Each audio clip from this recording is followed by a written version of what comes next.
Evening, everyone. Hope you're all well. Back for another stream after the devastating performance against the Spammers yesterday. My God, anyone would think we were playing Real Madrid. What are we doing here? Good evening to everyone, all in the chat. I'll say that we'll do the pleasantries in a minute, but TJ, Nige, Sheriff as always, and myself, we're going to try and bring you one decent show with hopefully some other guests popping on as well and fans popping in to give their opinion. That's what it's all about.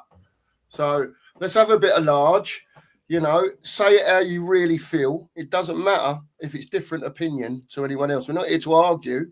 We want to see what your opinion is. So big up to TJ, big up to Nige, and just as we're about to have a chat, who comes in? Mr. Haz. It is Haz. Welcome, Haz. How are you? You're okay. We'll start with Haz. How are you, Haz, as you're in? Yeah, just another day Spurs losing, really. I mean, I was watching another show actually before I came on, and they're talking about how people weren't expecting us to lose to West Ham. But I did see us lose to Ipswich and Leicester last season at home. So Yeah. Well, we'll get into it, no doubt. We'll get into it. Yeah.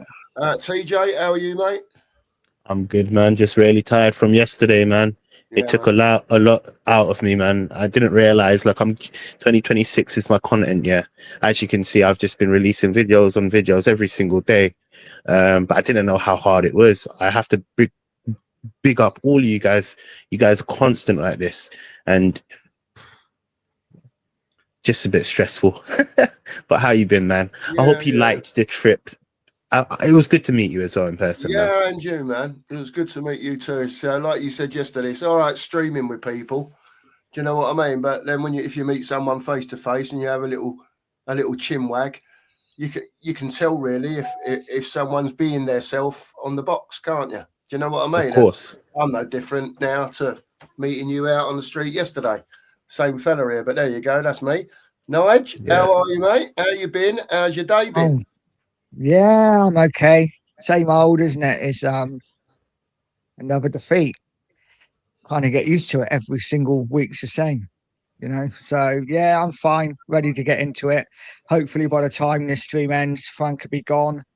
Just waiting for that breaking news to come in.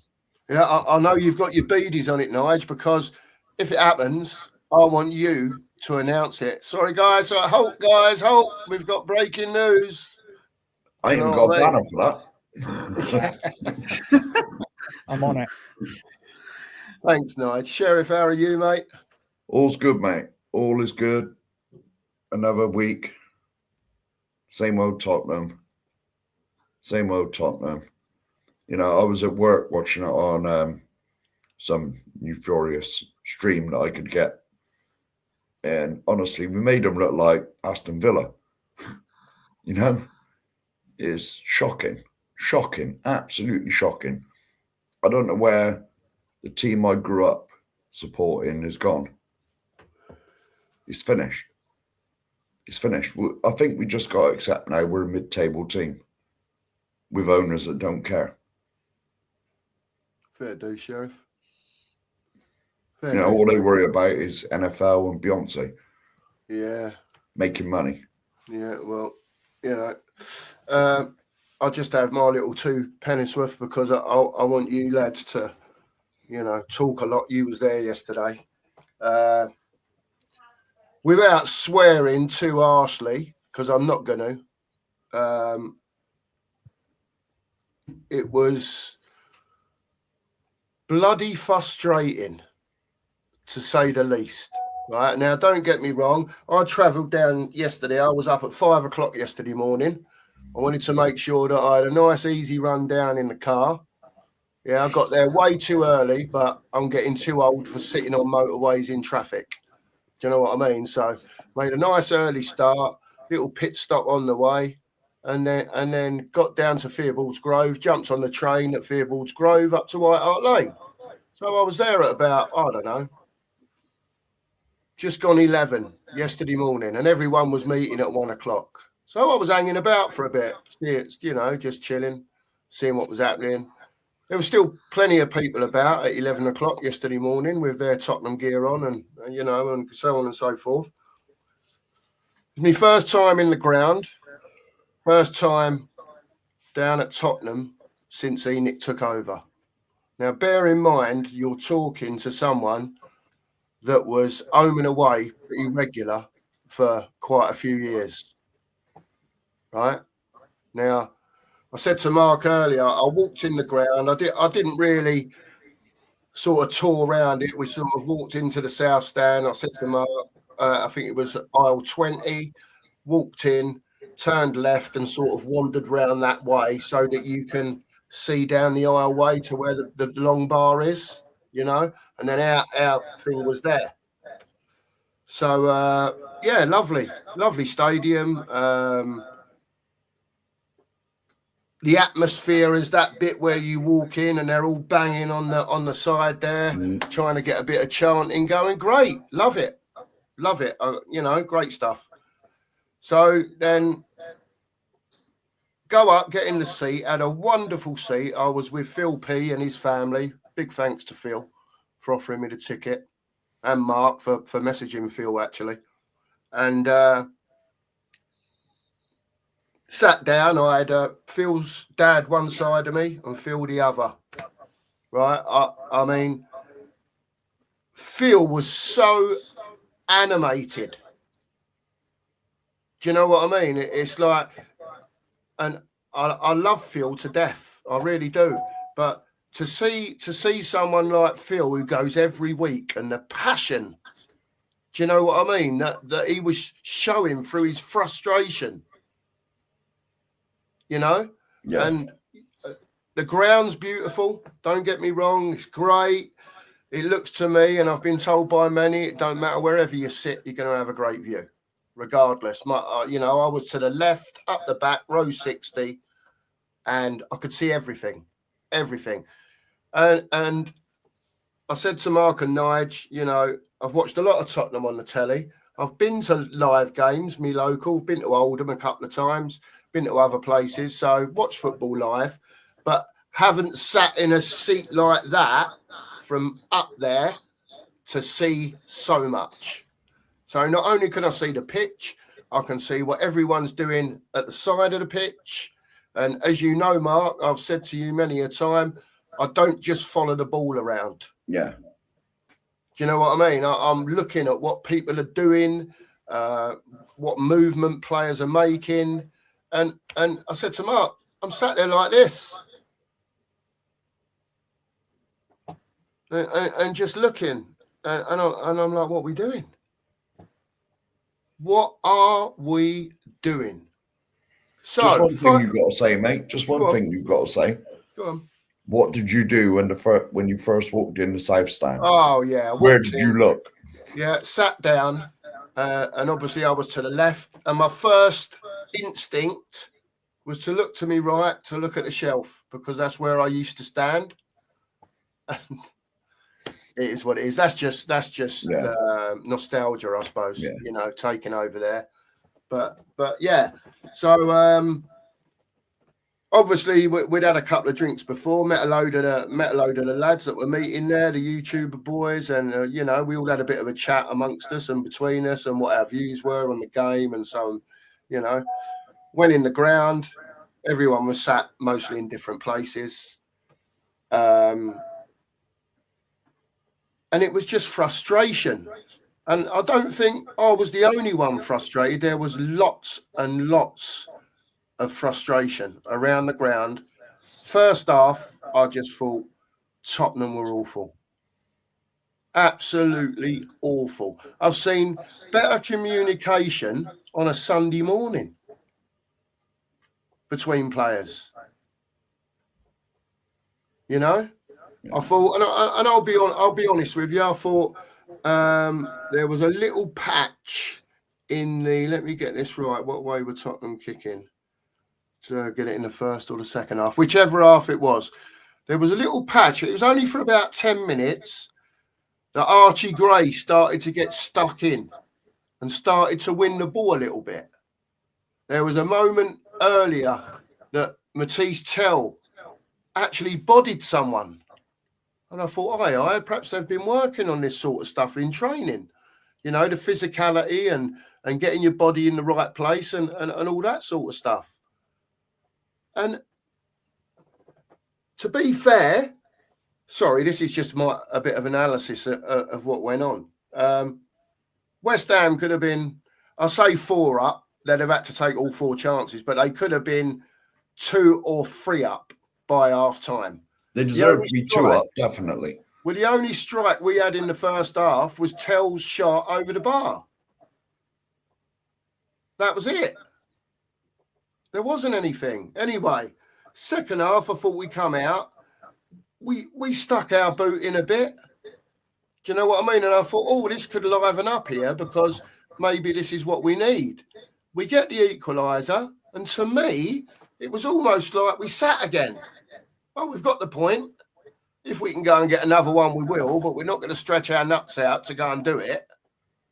And you just knew when they got that corner in the last minute, something was going to go wrong. We sat there. Do you know what I mean? And listen, the experience, the ground, all that sort of stuff, fantastic. What's going on the pitch is the biggest load of bullshit, right, that is known to me. It's absolute garbage, right? And I still maintain it doesn't help us in the short term, but I still maintain we need a full reset. And that's where I am with it. We are that bad at the moment. And can I just add one thing to that? What you said to me earlier on the phone, you said you went to watch the game, obviously, and you said they ain't the team that I watched when I was growing up. No, it's not. Far from it. It's not. And I wouldn't expect it to be. But when I go, Mark, I want to see surely the team of 11 players, and it might not be the same players. That's why it's called a squad game. Yeah. Right? But surely it doesn't matter who's playing. They're in the squad and there must be some sort of connection between players. I know it helps playing with the same bod every week. Look at Porro again yesterday. All he does is gets it and smashes it down the line. Dreadful, Porro was. That's all he does, though. Yeah. Yeah. Do you know, to me, you know what I mean? Listen, me, carry on, chaps, because as I talk, I'll get more frustrated. So you're better off jumping in and saying your piece. Go on, Is it okay if I can jump in? No, well, I'll just say one quick thing. Oh, yeah, go for it. To me, there's no passion in the team.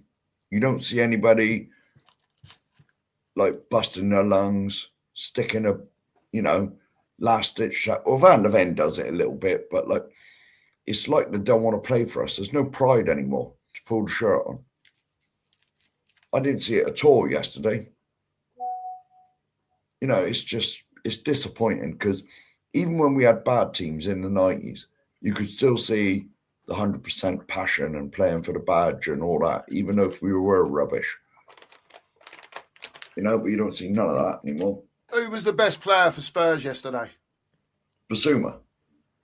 I'd say he was. I would as well. Is there an echo? Because someone in the chat is saying there's an echo. I don't think now. I didn't have anything. I've got nothing on in here at all. Yeah, it was for a little bit. Right, let's just say hello to a few people, TJ, and I'll let you in. Right, Ghosted. Big up, mate. Big up, Ghosted. Hope you well. Hope you well. Big up. Barbaric. Always here. Big up, Barbaric. Big up, mate. Surreal. Big up, Surreal. Hope you're well. Big up, mate. Hope you're well. Yeah, there you go. Absolutely. Thanks, Barbaric. Mate. Thanks for that, man. Thanks. I can't remember who this was. He did say his name. It's too senile to remember. He did say who he used to be was. Another name. Yeah, it used to be another name. Yeah. What's the point? That's it. Yeah, what's the point? What's the point? Yeah. Big up to you anyway. What's the point? No way. Yeah, Yeah. I didn't even realize. Yeah, his yeah. name. Yeah, what's the point? Big up to you. And Yeah. I like what's the point, because sometimes I know he's been in Nigel's chat a lot, but sometimes, right, I think it's good because whether you agree with an opinion or not, he's saying it as he sees it. Yeah.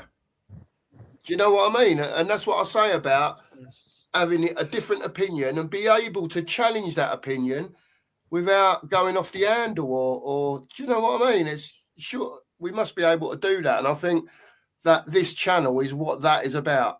Yeah. More than anything else, and what we want to make it about, Right, and Barbarak's doing my job for me, save me messing about. There's Nigel's link. Everyone Good get lad. over and give him a sub. Good lad. There's Haz's link, and I'm sure, I think he's put yours in as well, TJ. Mm-hmm. Oh, Yeah, it's there. Here you go. It's the next comment down. There you go. Everyone get over and Thank you, man. Thank you. smash the sub for all these.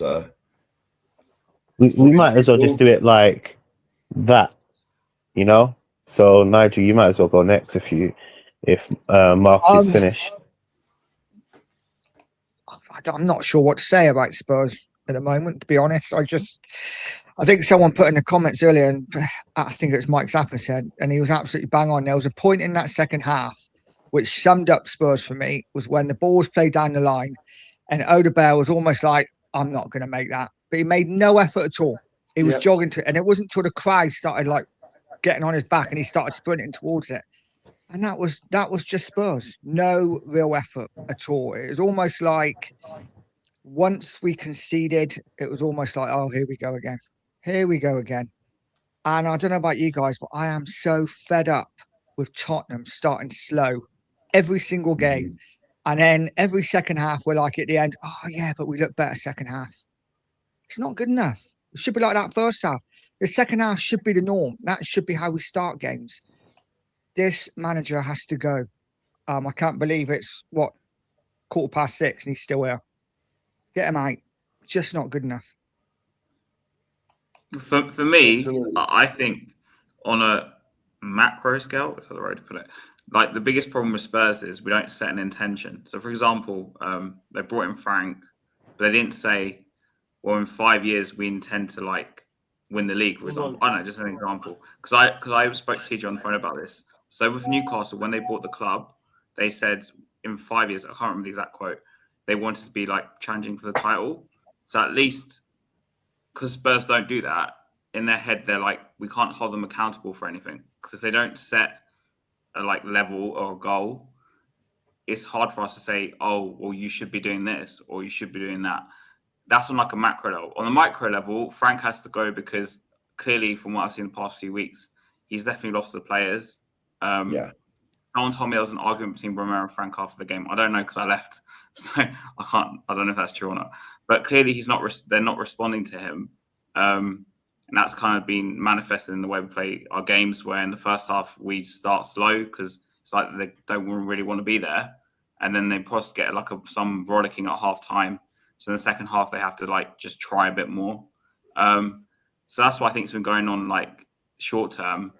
So he has to go. But the problem with us is if we don't turn around our results, I think we could be in like massive trouble. I mean, I didn't expect us to lose to West Ham, but I wasn't surprised because we lost to Ipswich and Leicester last season at home. So in that sense, I wasn't surprised, but mainly because the ramifications of losing yesterday's game means that we're just in free fall because we've got Burnley away next. It's not out the realms of possibility that we lose that game where we're playing. And then our February fixtures are basically just horrendous. I can't just get a point. So Newcastle, the two Manchester clubs and Arsenal. Yeah. But I think as much as we want Frank to go tonight, I don't think they'll sack him tonight because the turnaround between this game and Dortmund is literally like one day tomorrow. So I'd be surprised if they sack him tomorrow just because we've got the Dortmund game and maybe if he loses Dortmund, which I think he will, I think he'll probably be gone on Wednesday morning. That's the most likely scenario. And from what I've heard on the board, apparently most of them want him gone apart from Lange, who's his mate, and Vinay. That's what I've heard. And one guy really wants him gone. So as much as I think we want him to be sacked in the next 5 minutes, I just don't see it happening. But like short term, I think we need to go out and get a manager that can at least just steer us just to safety, really, and just stabilize somewhat for the next 6 months. And like I suggested Redknapp and David Pleat as an assistant or something. But TJ pointed out to me Redknapp's almost at 80, so it's probably not going to happen. So I think most likely they're going to put Heighton going for the rest of the season or someone like that. And yeah, but unless this club decides what it wants to be, I'm not even saying like for me the football is like secondary, as in like I want them to decide what do we want to be. Do we want to be a top 6 club? Do we want to be a top 4 club? Do we have any ambition to win some like a league or a what's the intention? Like I just don't know what we are. What is the intention of Tottenham? Anyway. Yeah. They never tell us, do they? Absolutely. Yeah. Absolutely. It's just an utter mess. An utter mess. You know, I can talk about what I saw on the pitch yesterday, but that's just part of the problem at the end of the day. Do you know what I mean? Listen, we can get into it. Anyone, you know, after TJ's spoken, wants to bring anything up, by all means, crack on with it. You know, we can all chat as adults. Go on, TJ. Cool. So I just don't know what to say, man. I'm really frustrated. It was really frustrating for me yesterday. Obviously I went to the protest with intentions to speak my mind, you know. That protest, and I'm sorry, was a shambolic event. You know, one of the worst protests I've ever been to. I will speak during my interviews. So if you haven't watched the video, I would love the support on that video, man. I spoke to many fans that day. I interviewed quite a few content creators, Mr. Box Office, Ashmatic, a few others, has Mark, a few others. So I would love you to check out what a lot of the fans, the true Tottenham fans, were saying, you know, because Ashmatic mentioned this, and it's true. Well, I mentioned it, but he kind of agreed with it. If we were really serious, we would all be united and we all would stand outside Tottenham and protest, because it's simply not good enough, you know. The turnout was dreadful. Like let's keep it. Let's be as real as you can possibly, because there's no, you know what, the worst thing is as well, yeah,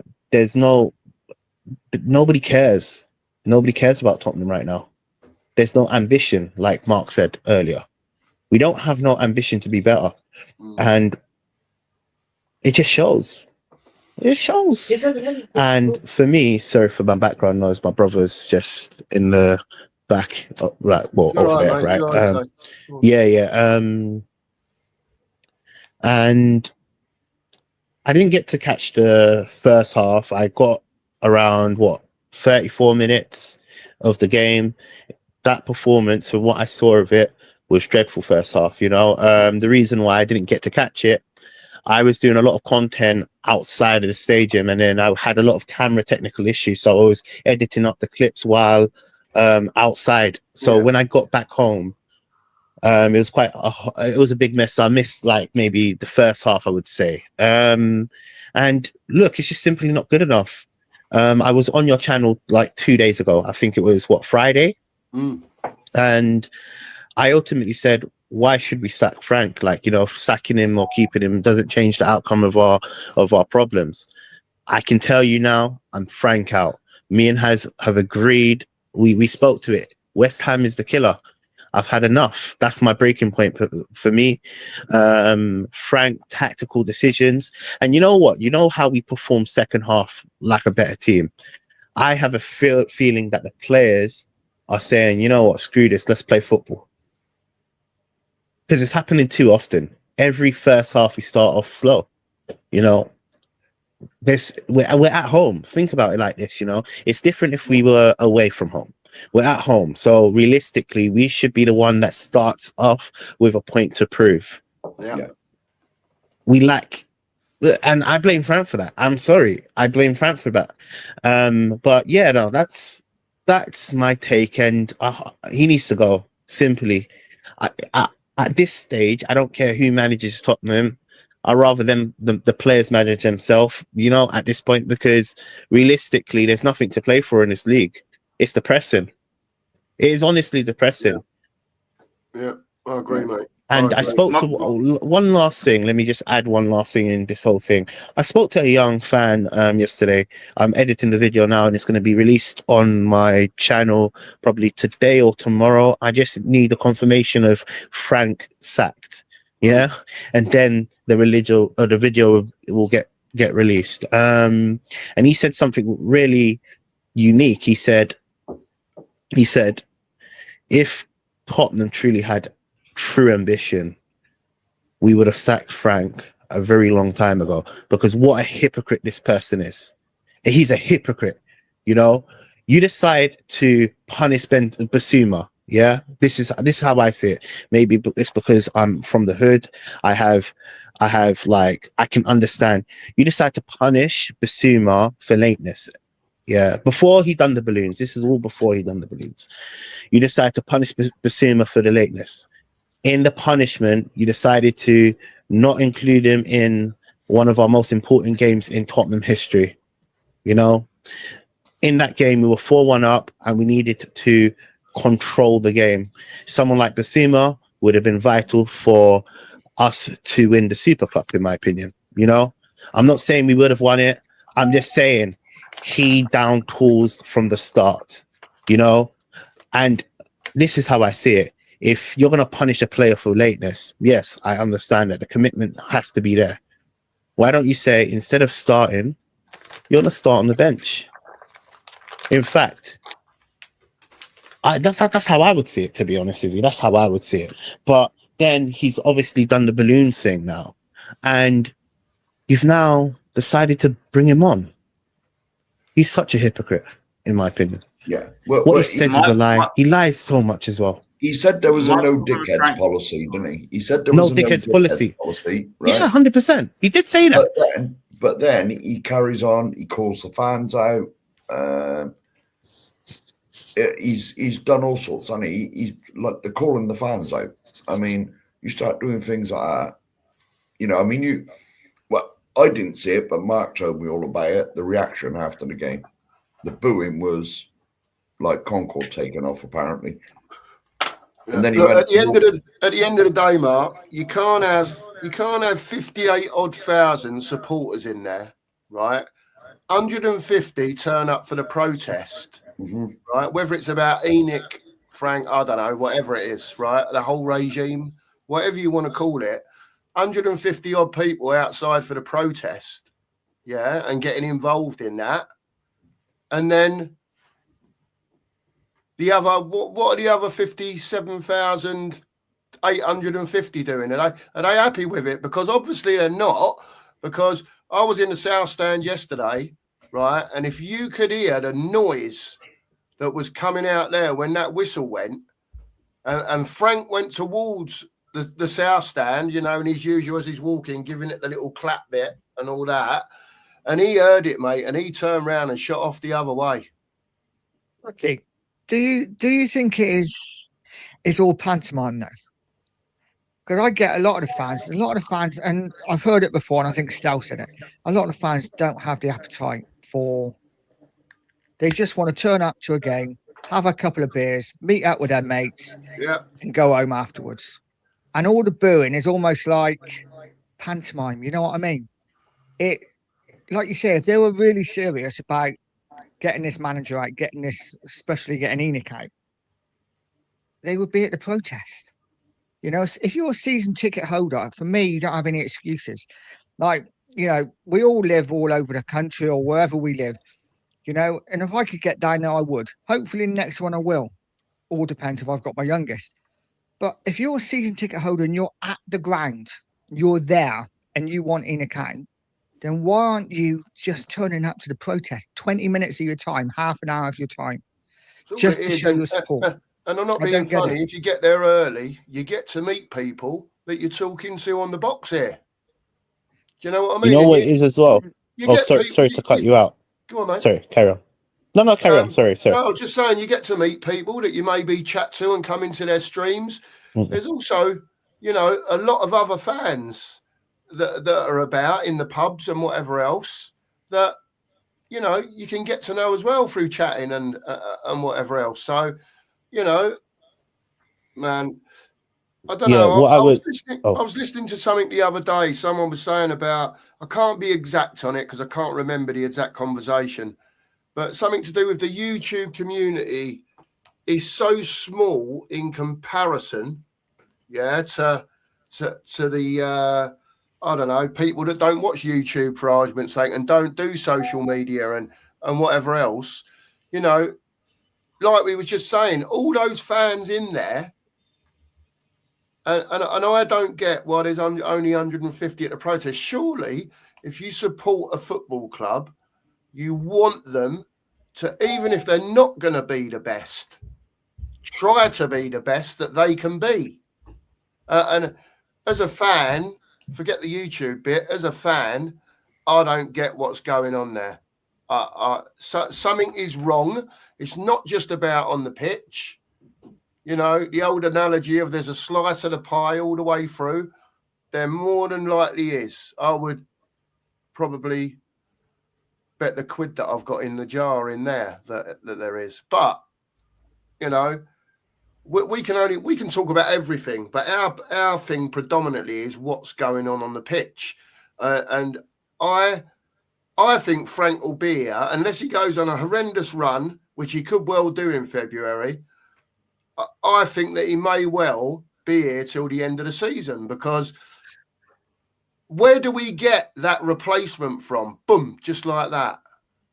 We're not going to We were linked with Herzler or something today.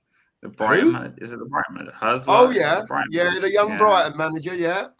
Yeah, the Footy Insider said we were linked with him, but I don't know how true that is. I mean, that site's a bit hit and miss.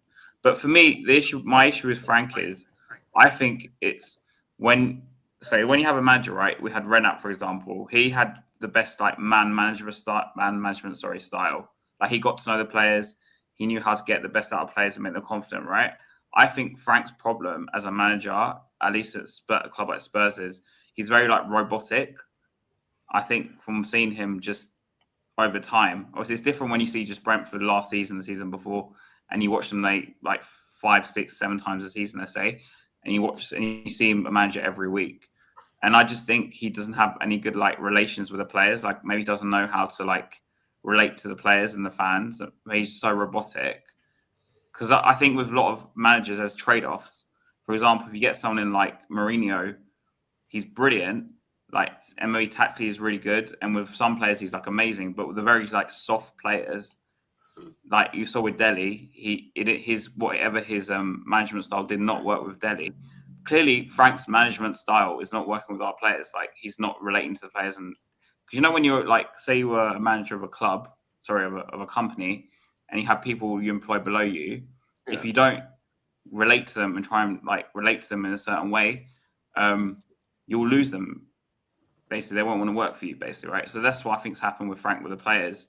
On a bigger level, though, when Nigel was talking about the fans, I spoke to tons of fans when I was walking to the shuttle bus and on the bus to Wood Green on the way back. They're all complaining about the club or the manager or whatever. But these people don't turn up to protests, so there's no point in flipping complaining. You complain about the manager, you complain about the club. Yeah. There's one guy saying, "Oh, Frank needs to go." I was like, "Yeah, I agree with you, but there's bigger problems." Goes, there's bigger problems, but I don't see this guy at the protest. There's so many people like that. On the bus, it was fucking depressing. It was, excuse my language, but these people complain, but they don't turn up. So it's might as well just not. You've accepted it already. So anyway, I said to Mark on the way back, I jumped on at White Hart Lane back to Theobald's Grove, and some of the comments that I heard about Conor Gallagher. The kids had one training session, the geezer, he's had one training session, and fans are talking well, what did he do? What difference did he make? And I'm thinking to myself, what's around him? You've got to have the players around you of that level Do you know what I mean? And if he's being asked to do a certain... See, when I watched it yesterday, I remember the Conor Gallagher of Palace and of Chelsea and a bit of Atletico Madrid. I don't really watch Spanish football, but I have seen him play for him, right? And that Conor Gallagher that was out there yesterday was not that player yesterday. Yeah, it's true. So I almost feel like he was restricted yesterday. Like, we want you to do this, Conor. And in the first half, he was almost sat in a 2 with Archie Gray in front of the defence. And then when Biss came on, Gallagher moved forward a little bit. You know, that's how I saw it. Anyway, I don't know. We'll get on to the game. Can I add something to that? I'll just bring add something to that. There is the link there. There is the link there for anyone who wants to come on. Yeah. Can I add something to this Conor Gallagher facade? Like, well, not facade, that's the wrong word, but like I said, it goes back to what I was saying on Friday. The standards at Tottenham have dropped up so far around the whole squad. You know, we need players in positions which could help Gallagher thrive. You know, and he's not going to be the player that everybody expected, wants, needs, because really and truly, like I said in my statement, we needed a ball playing midfielder, someone that could actually get the ball to our strikers, to our wingers, you know, and we struggled to create chances. And it's look, we did create a few chances because we were after we got the equalizer. It felt like, yeah, it could happen, but this has happened too many times. For me, Conor Gallagher is one piece of the puzzle. You know, we need to complete the puzzle with quality players with Conor Gallagher. That's what will actually make him thrive. You can't expect one person to just turn this Tottenham team around. It's impossible, especially when you look at your front line and you just don't have no experience. You know, for players that are experienced, look, you're even seeing it with Romero and even sometimes Van der Ven. They're actually looking to become strikers. They're looking to score our goals because they don't have no faith in our striking department. You know, so for me, it comes down to this. It's one piece of a puzzle, and there's many pieces that we have to add. But go on, Haz. Sorry, I cut you up. So, like, for Gallagher, I kind of felt sorry for him because I felt like they tried to make him do everything. Because, like, for me, Gray shouldn't be at this club. Like, but that's a bigger issue because for me, our biggest issue right now in the squad building wise, is that we've overbloated the squad the past couple of years with youngsters. Right, you got Tell, Odegaard, Gray, Bergvall, Sarr, and we bought Xavi in the summer. Like, there's so many youngsters, right? And we're relying on these kids to basically bail us out, literally. Yeah. And this is the problem. Like, rather than having, say, one of Odegaard, Tell, and say one of Sarr, Bergvall, Gray, which I'll probably go with Bergvall less. This is my personal preference. And then have like 3 or 4 senior midfielders on top of them, like the actual main players. We've done completely the opposite. And then we're wondering why we're struggling because we have no experience to guide the youngsters because we have too many. So it's like there's no direction. The squad building is so poor, and we're paying the price for those 2 windows we had under Ange, the last 2 windows. We're paying the price now. Like, yeah, we had an okay window, like, but we already screwed it up before it even started. Sorry. Yeah, I'll just pipe in quickly. Anyone who hasn't subscribed to all the channels, ours, Nigel's, Haz, and TJ, please get over there and do so, because, you know, all these channels are trying to grow. Everyone's trying to bring you a bit of, I don't know, in some cases, an insight to what's going on, especially to the people that can't get to Spurs, you know. And I think it's important that we all grow and all have our opinion at the end of the day. That's what it's all about. That's what this show's all about. So anyone in the chat who would like to come on, camera on, you're more than welcome. No swearing. Say what you think. Do you want me to write the link in again? Yeah, Mark will pop the link in again. I'm sure he'll keep an eye down the bottom because I can't see on mine if anyone comes in now. Yeah, I can see, mate. Yeah, so yeah, you're more than welcome. Yeah, you must have your camera on though, unless we know you, obviously, and, you know, camera off. is okay. So, listen, chaps, let's just come away from that. Oh, actually, there's one more point I want to make. I nearly forgot about it then. I think, and I don't know what you chaps think, but I think Vinay is in a bit of a quandary here now because they've bought Frank in, yeah, and yesterday you had 20,000 people, and he would have heard it because it was loud. It was probably the loudest the fans were in the game apart from scoring. He'd have heard the booing. He would have heard the stick that the fans gave Thomas Frank. So he's in a bit of a dilemma now. Do I stick or do I twist? We're all saying, look, it's time for him to go. Right, get someone else in. Number one, who is that person that's going to be able to lift us and be able to get this squad to play better football? Then if you get an interim in, let's say you got sacked tonight and you bring in an interim tomorrow.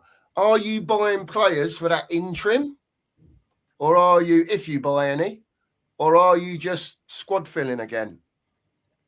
Because you're really not going to buy players for the interim, knowing that he's probably not going to be here in the summer because you're going out searching for another manager. So it's another transfer window wasted if Vinay doesn't back Frank. And this is why, again, I say that it is so important that we have an identity and we pick an identity and we stop from going from an attacking manager to a pragmatic manager to an attack. Because I don't really believe many signings now are manager signings. I think most signings are club signings. But if the club has an identity and we know which way we're going, then club signings are fine. If we know we're going to play front-footed attacking football and we sign players to play that, doesn't really matter who's in charge because whoever comes in, we're going to play that way. The problem is we have no identity. So we don't know from 1 minute to the next what kind of football we're going to play. Yeah. So, we are in a bit of a pickle. Also, still, for me, I don't care who comes in. And the thing is as well, the silence from the board don't help because there's no statements. They never say anything. The only statement that Vinay made is when we won the bloody Europa League. And then like Friday, didn't he? Typically. Yeah. Oh, and he did that letter thing. Yeah, I think. I thought that sort of derailed the protest a little bit. But it's funny that Tottenham, as soon as the protest was out there, changed for Tottenham. Yeah. And that. Gallagher suddenly we signed Gallagher and Vinay puts a statement out. Yeah. It always happens to try and derail it. Yeah. Always. There's always something. Welcome to Scott. How are you, mate?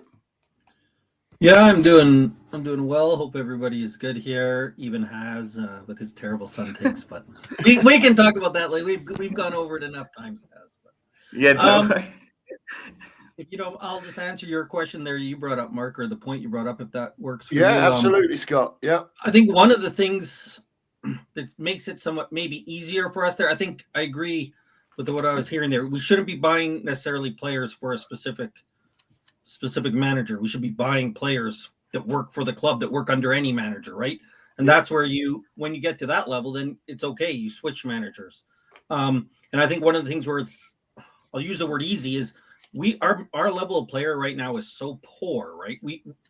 Almost any manager, many of the players we'll bring in will be upgrades and will be able to work. And I think that's what the focus should always be is let's buy a player. I'll use an example of someone, Ruben Neves, right? I think if you bring him in from Saudi, he wants to come in from Saudi. I think he's a player that could come with us because seems like he wants to get back to Europe. You bring him in and he can work for any manager, right? I can't imagine there's a manager who says, no, I don't want that guy who's versatile in the midfield, who's quality on the ball. He might not be your first choice, but he's definitely a squad player and not the kind of squad player who you wish you got rid of right away, right? And that's what we have to, I think, avoid doing. And I think Lookman would work. I know people, maybe his attitude is wrong, but he's a guy who can play left wing. He can play striker. I think he can even fill in as a second striker if you're playing two up front, maybe even a 10. That's the kind of player. If you're bringing in those kind of players, then it doesn't matter who the manager is because they're going to fit. I think And then if you bring in a player, so like for example, Glasner, I think you need to buy specific players. Then when he comes in, at least he has a base to work with. My concern is if we start saying we can't buy players for Frank, or we can't buy players now, we're going to wait till the summer. We have so many holes we need to fill that then when we get to the summer, what we'll be saying is, well, we can't fill all the holes in one window.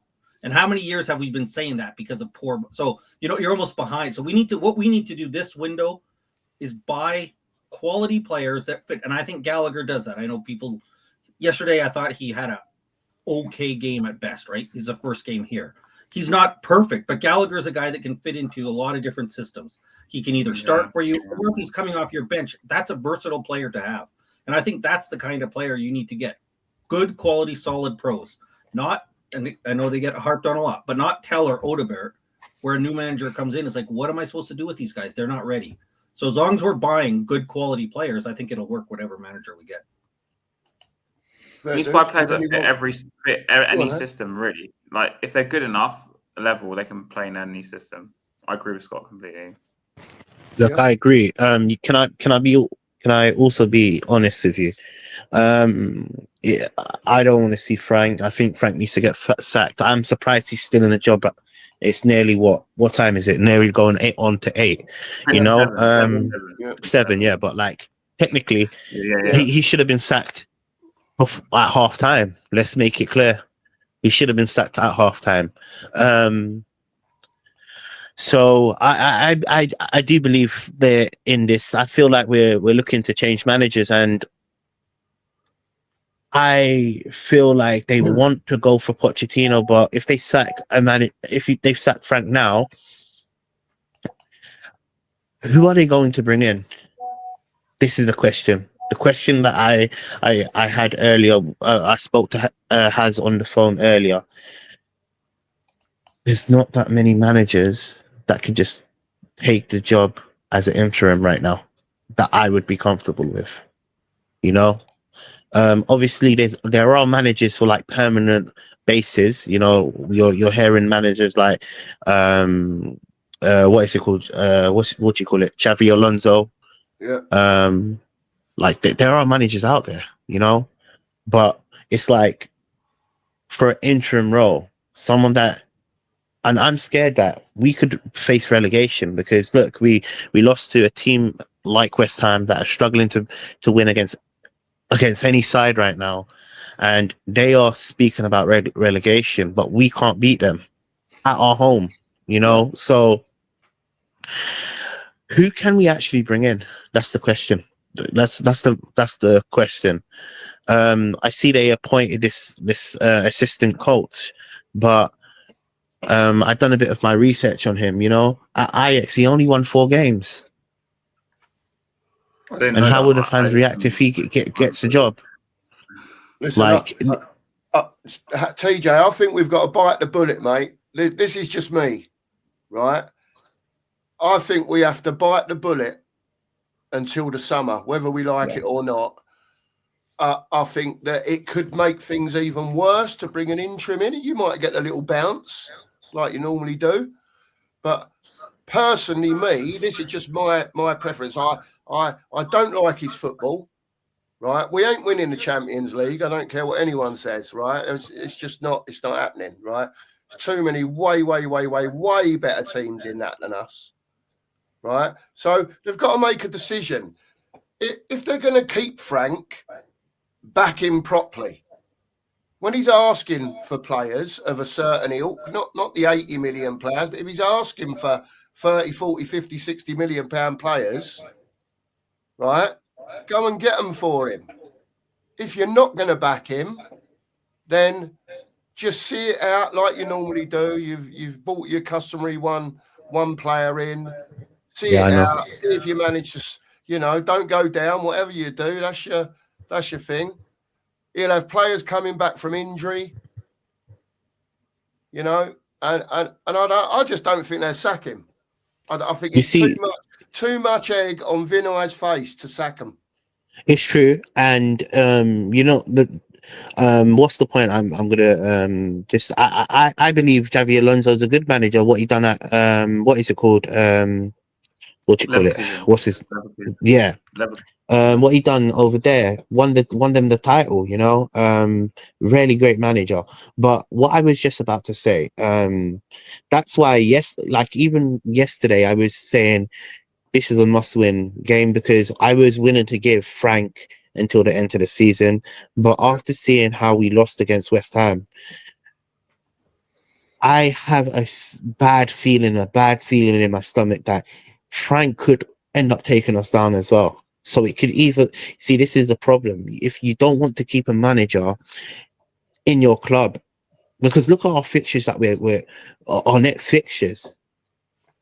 Doesn't that show just relegation battle, really and truly? Well, Burnley is the easiest one. I know it's away. You say that, but against teams that are facing relegation battle, they're playing for every last dime. And this Tottenham team, Tottenham team have shown that they don't have the courage and passion to actually win a game.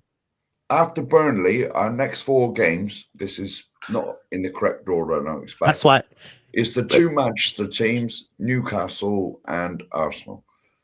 And you know what I mean? I can't see us getting many points out of any of them. Put it this way, right? I watched a game and a half today. I watched Wolves and Newcastle. And I watched the first half of Villa and Everton. All them teams, even Wolves, all right, they've improved the last 3 or 4 weeks, but they were knocking the ball around so confidently. I see us and it's just like, it's a load of Sunday league players is what we look like. You know, like Wolves play far better football than us. The passing and that in their team. And they were causing Newcastle problems. You know, I mean, I'm shocked to how low we've gone because when we got the ball, we can't string. Did you notice that yesterday, Mark? When he was on, that we can't string 2 passes together. No, I think confidence is a major thing in football. You know, when things are going your way and you're playing well, and you know the games are coming thick and fast, it helps you a lot. And when you are shit, right, and you continue to be shit, right, nothing's working. Whatever instructions the manager's giving you, whether you're trying to do your best to do that or not, it's not working. So I apportion that part of it, you know, to the players. They're professionals. Then I apportion blame to Frank, right? Because I'm watching him yesterday and we're getting all this and I can see his jaw going further and further down while he's chewing the gum. Do you know what I mean? Where he's getting more and more anxious. And I'm wondering whether he's... Look, we've spoke about this before. There's players in your squad that we know Frank's an iPad manager, right? But there's players in your squad that when they do stuff that you're not happy with, you'll give them a bollocking, right? There's also players in your squad that need the arm round them. There's no doubt about that, right? Whether Thomas Frank is that manager that manages to do that stuff as well as just giving the directions, this is what I want you to do. Jed Spence come on yesterday, man, right? He ran on the pitch and I was deliberate, like in line with the corner flag there just about.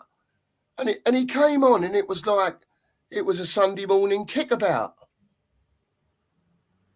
Do you know what I mean? I don't see any oomph on, like, I know he's directing, but I couldn't hear him. Even when it was silent, I couldn't hear him.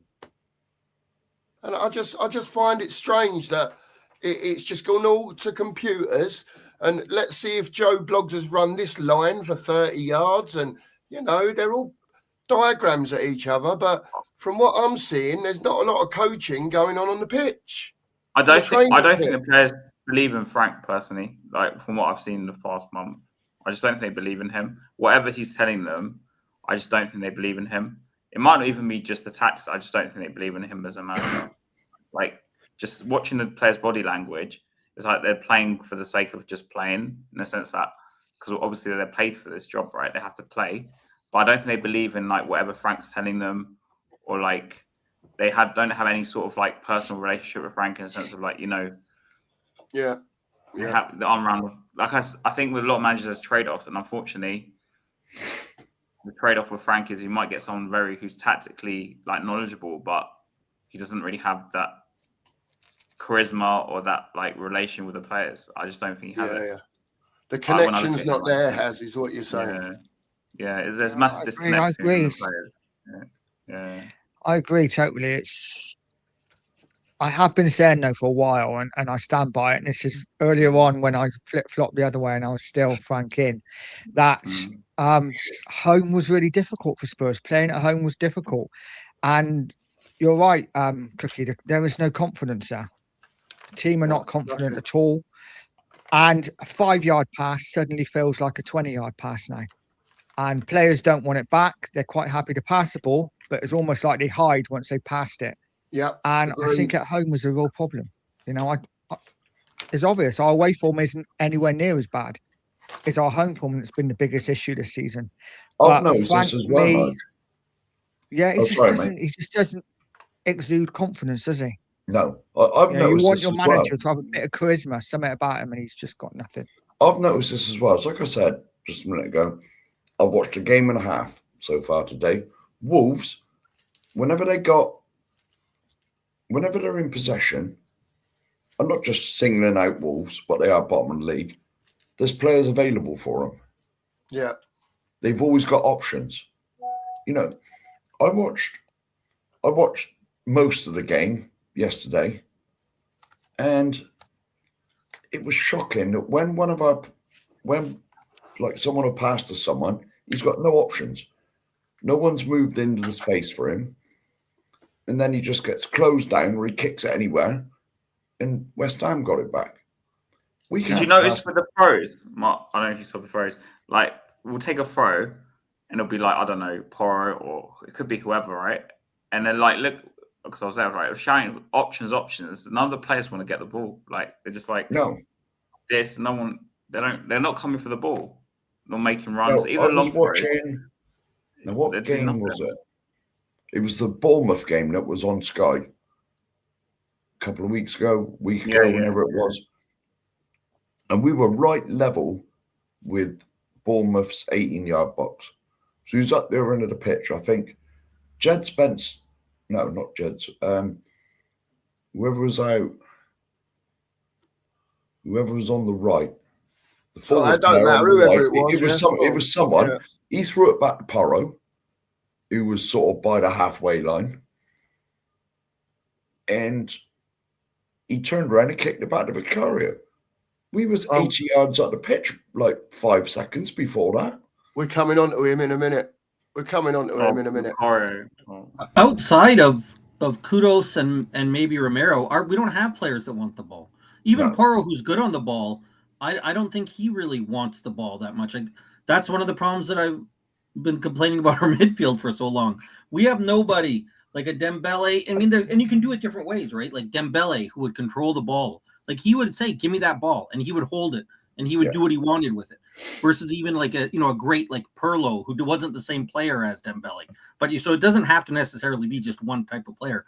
But those are guys that want the ball. Declan Rice, we can laugh at him for being Arsenal. He wants the ball. He shows to get the ball. He has the ball, and he knows what he's going to do with it, and he dictates the game when he has the ball.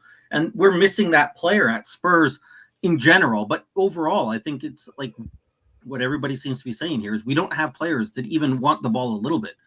And that's the one thing I will say, because I struggle a little bit when I hear, they don't have a connection with Frank. And I'm kind of like, well, who gives a crap? Like, you're still a player. Go out there and do your job. But I can see it from a confidence standpoint. If you don't have the confidence already and you don't have that connection, maybe it can make it worse. Because when I hear like, the players they don't want to play for Frank, I'm like, who cares? Like, play for yourself. Have some play pride. For the fans as well. Yeah, there was a comment back some time ago about like not playing for the manager is one thing, but not playing for the supporters who paid hard-earned money to go there is unacceptable. Anyway, should we just answer this quickly? Yeah, go on, mate. May the force be with you, Lee. And you, Lee. Question for you guys. Yeah. How long can we carry on like this before we get relegated? I'm relegated. I'm worried for real. Well, Come on, chaps, take it away. February 2 years. February is a very difficult month. I've already said who we got. We got the two Manchester clubs, Newcastle and Arsenal. Can anybody honestly see us getting any points out of them games? I don't even know where they are. I think no. So the order is, what I remember, is Man City home. Then I think we've got to go United away straight after. Then we've got Newcastle at home. Then Arsenal at home. From what I remember. But if we've some miracle we get into the playoffs for the Champions League, I think that's in between those. I don't remember which order they. Oh, is it? Yeah, I think from what I remember, they're in February. Yeah, well, I'll be honest with you. If our form continues, when you get a team like West Ham who can't buy a win, they can't buy a win. Like, and we get turned over for them at home, then it's worrying. Listen, I don't. It is about what we do to get to safety, right? But I think a lot of it's to do. Can you see West Ham, for argument's sake, right? Don't know how many points they are behind us, but 10, from what 10. you see yesterday, can you go and see West Ham? If we lose the next 3, yeah, for argument's sake, and I come to the Burnley game in a minute as well, because I don't think that's a foregone conclusion. It should be, but I don't think it is. Right? I forgot what I was saying now, Mark. What was I saying before I just said about that? I've lost me track. About West Ham, wasn't it? West Ham, yeah. I think you're going to say, you see them catching up to us as well? Yeah. Can you see them? Sorry, yeah. Like, for argument's sake, even if we get a point at Burnley, yeah, and then we go through February, right? So we're talking 5 games time. Everyone's saying can't see where the next point's coming from, right? If that happened, we're down there. There's no ifs, buts. There's nothing to stop. You know what Forest are like? They're not as good as they were last season, but they're quite capable of going on a 2, 3, 4 game winning run. Whether it happens or not is a different matter,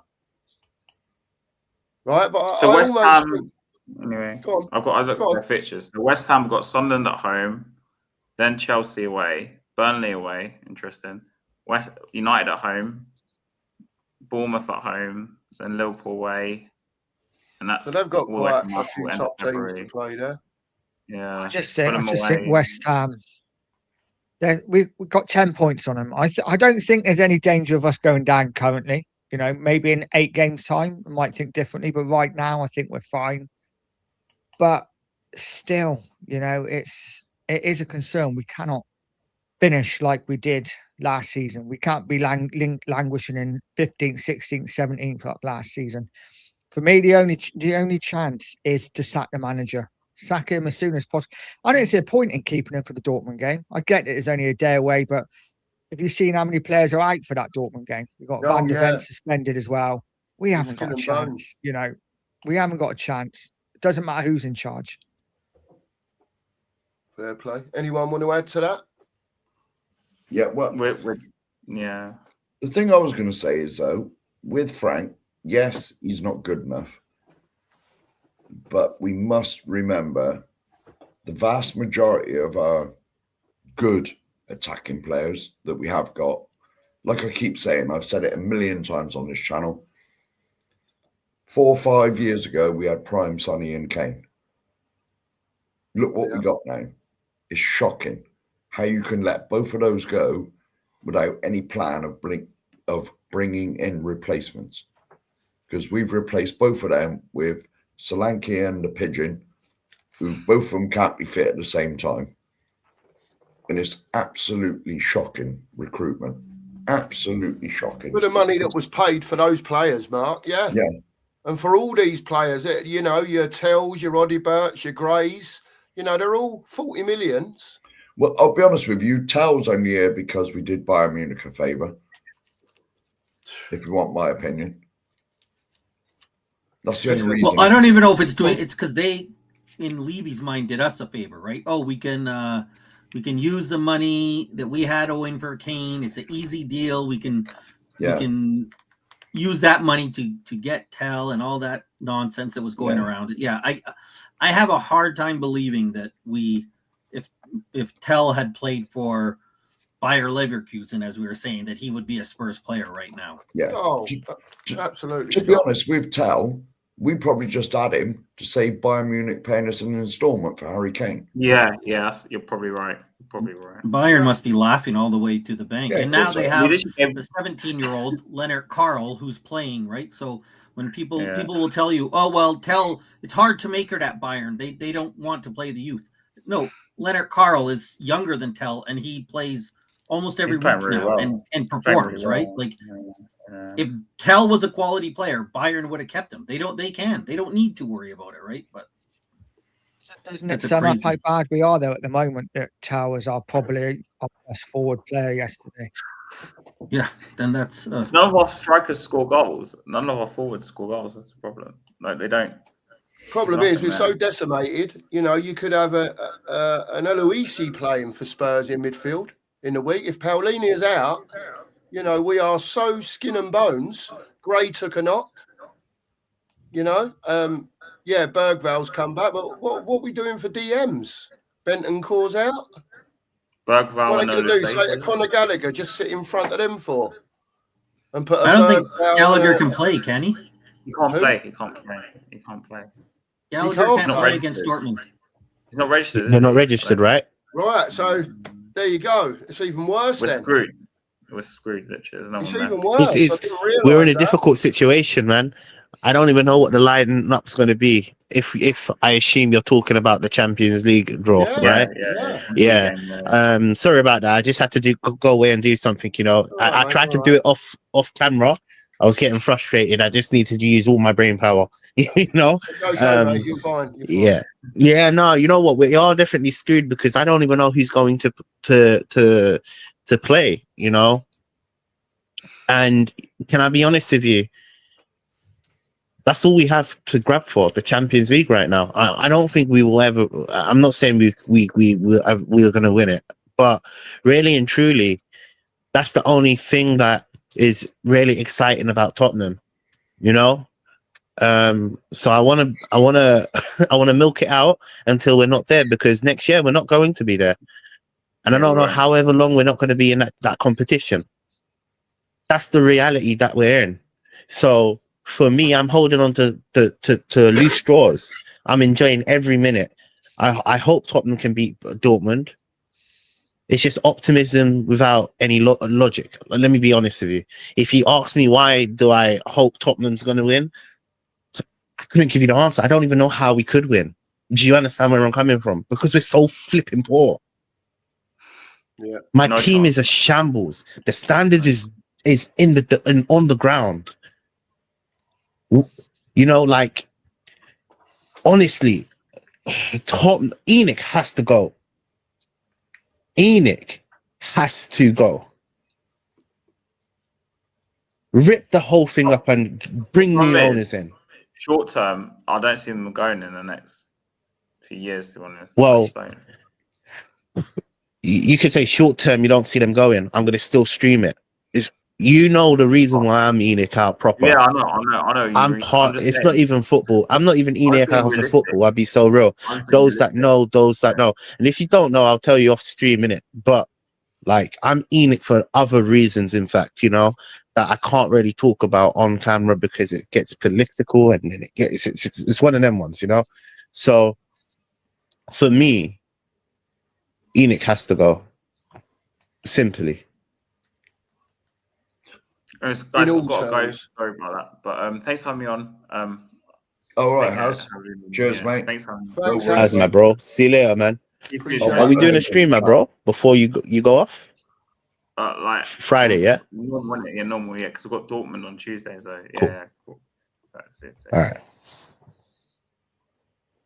Cheers, Haz. Thanks for being here, mate. Appreciate you a lot. Yeah, buddy. Appreciate you a lot. Listen, let's get on to the game yesterday. We can go back to Frank and Enic, and if it does my head in, to be quite honest with you.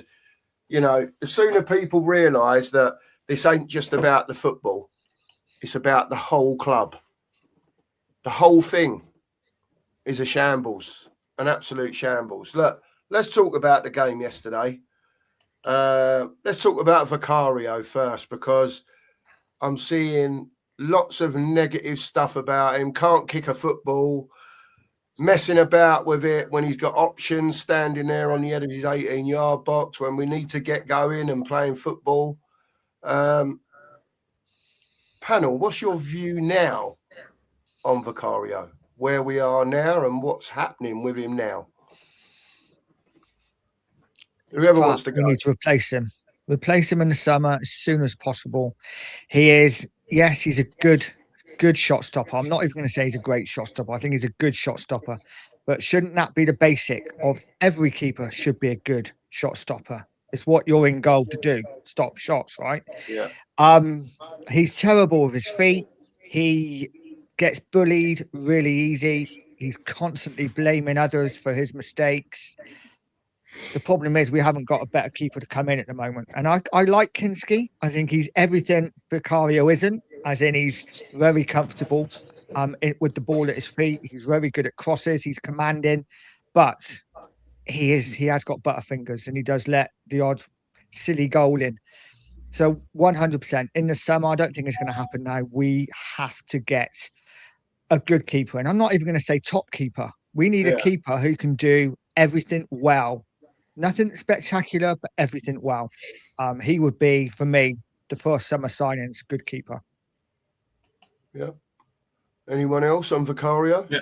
I agree with Nige. I said in the summer, I've never been a big fan of his. I'll give him. He makes some like really great stops that people I think then ignore the other things he does. Like I think Nige put it good. He's a good shot stopper because he's really good at making spectacular saves. I think there's some other saves that aren't spectacular that he should make that he doesn't make, which makes me say I'm not sure he's great. So I agree with Nige the way he said that. I said last summer I think that we need to move on from him, but it's not a priority. I think this year, what he's showing, it's starting to seem like it might be moving up the list of priorities. And there's rumors that he's wanted in Italy, maybe the way they play there, he fits better.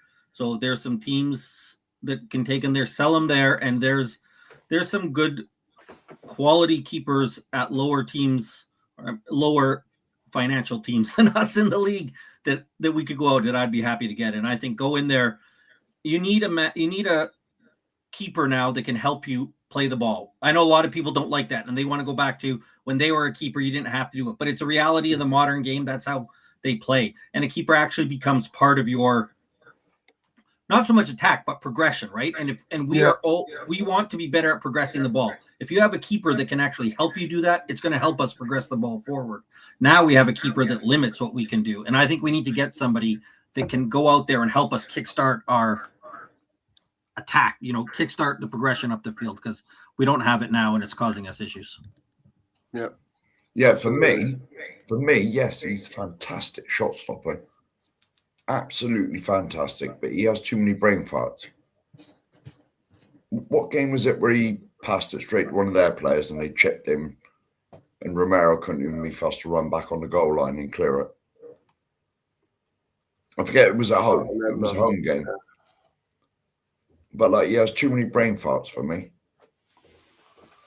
Fair enough, Mark. Yeah. For me, the ball gets passed back to him. Sorry, I thought you were finished. Sorry about that. Sorry about whenever the ball gets passed back to him, I'm sat here watching it on the TV or whatever I'm watching it on, and I'm thinking, oh, just get rid. Just kick it at the pitch. Because it's worrying. Yeah. Fair play. TJ. For me, he's simply not good enough. I have to big up Marlon from Spurs Kings TV. And he said something that really opened my eyes up to how poor Vicario is. In the first season, Marlon claimed that he struggles to catch corners. Remember, we had a problem under Ange where every single corner that would get placed in, it would result in the back of the net. Yeah. And Marlon made the claim that he's at an age where he can't improve them skills. Them skills should be already developed, and I at the time I disagreed. I really disagreed. I thought he could improve, but with this goalkeeper, there's so many problems, with him. He's a great goal stopper. That is his job. He's a goalkeeper. You know, there's some saves that he has done. I'm like, yeah, that's what you're meant to be here for, you know.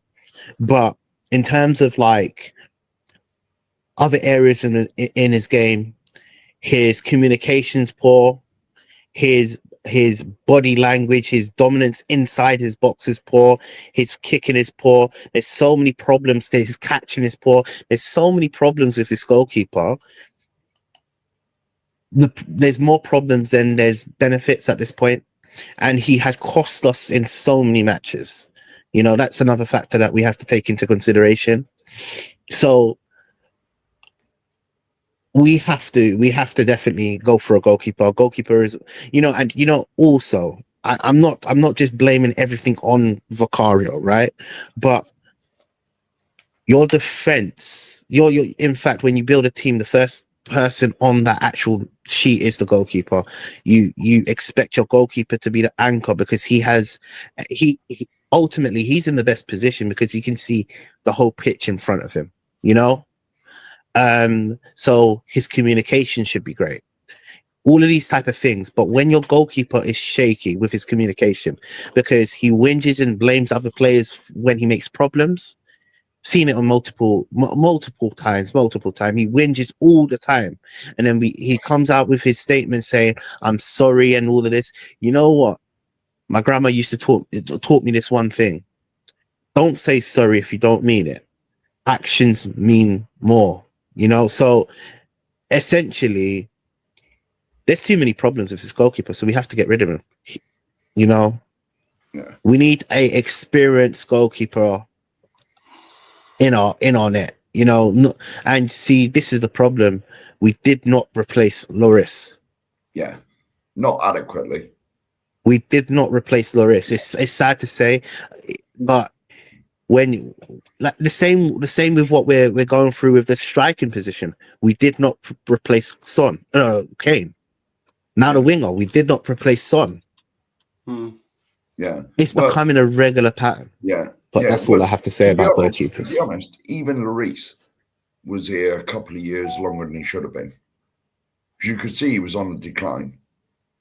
You could see he was. The last 2, maybe 3 years he was there, he wasn't the same Lloris who was in the prime Poch team. You know what I mean?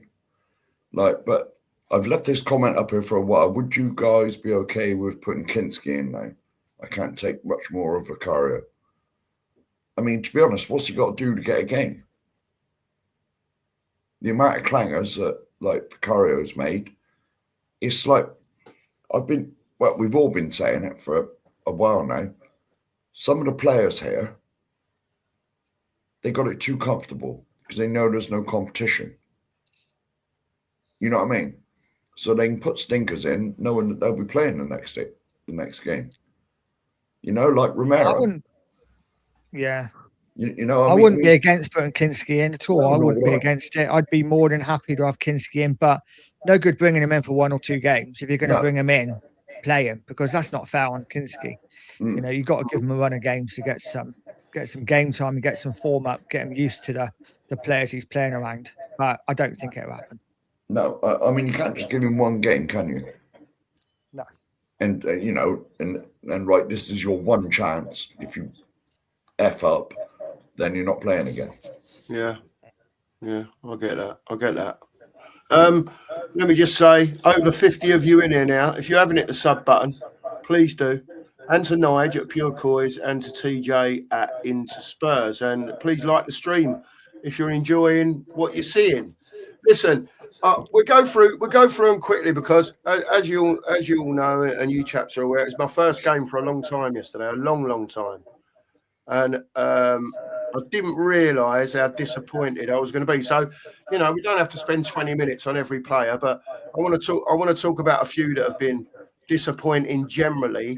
And is it to do with Frank's tactics, or is it just that the players are not up for it and or not buying into what Frank's trying to do, whatever that is? Because I can't work out what he's trying to do at the moment. So I don't know. What do you chaps think? We'll start with Porro. by all means, Pedro Porro, come on. I can give you my thing of him.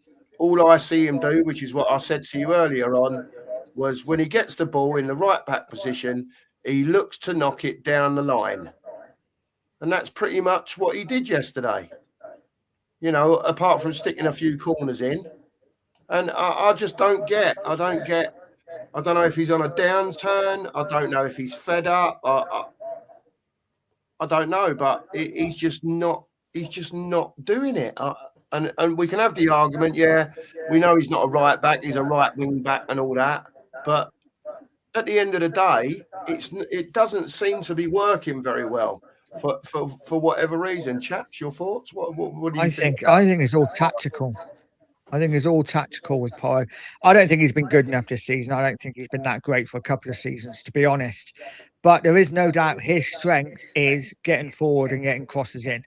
And that seems to be all he is in the team to do. And that's why he plays every single game. Because all we do, every single tactic we have is either long throw, corner, free kick, or get the ball out to Porro. Porro spams across into the box. Every single move is all we do. And you're right, Cookie. Or Porro gets the ball, hits it long down the line for whoever to chase. That's not football. That's not the Tottenham I was brought up watching. And that's why, and I know I get stick for it. And a lot of us older fans get stick for it because the Tottenham way is playing attractive football. We're not playing that. I think with Porro, it is a lot of the tactics for me. I just think he's being used totally wrong, probably being overplayed as well. Yeah. But yeah, he's not good enough at the moment. But like I said, I think that's a lot to do with the tactics. Yeah. Anyone else on Porro? I think what we see Porro's. Go ahead, TJ. No. You go first. You've been quiet for a while. I'll just say I think what we're clearly seeing, he's a wing back in a back 3, back 5 system, and him in the back 4, like he's doing all he can. But I think his frustration, it doesn't work. It didn't work that well under Ange, and he has a lot of skill, his crossing ability. He's good on the ball, but I think now what we're seeing is he should be in as a wing back, and if he is, I think he'll be great. But if we're not going forward with that, then as much as I love him, I think it's time to move him on. He doesn't work as a traditional fullback in a back 4. Yeah. Interesting. Yeah, go on. Just to add on to what you were saying, I think a bit of it is the fact that we haven't rested him. He's played so many minutes as well, you know. But I'm not going to defend his performances because he has been poor.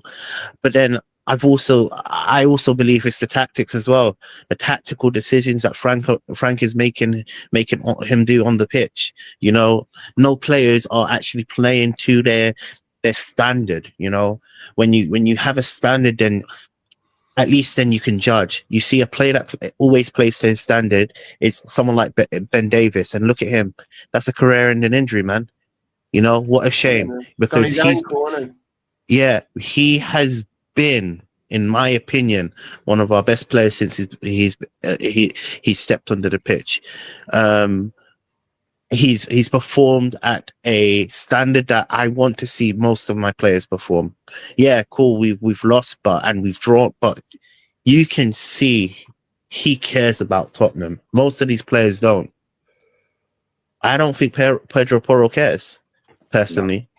No. And going back to what's the point was saying, Vicario exaggerating. No, Vicario, there was a stat that was going around, and this is going back about 4 weeks now, that he was responsible to 75% of our goals conceded.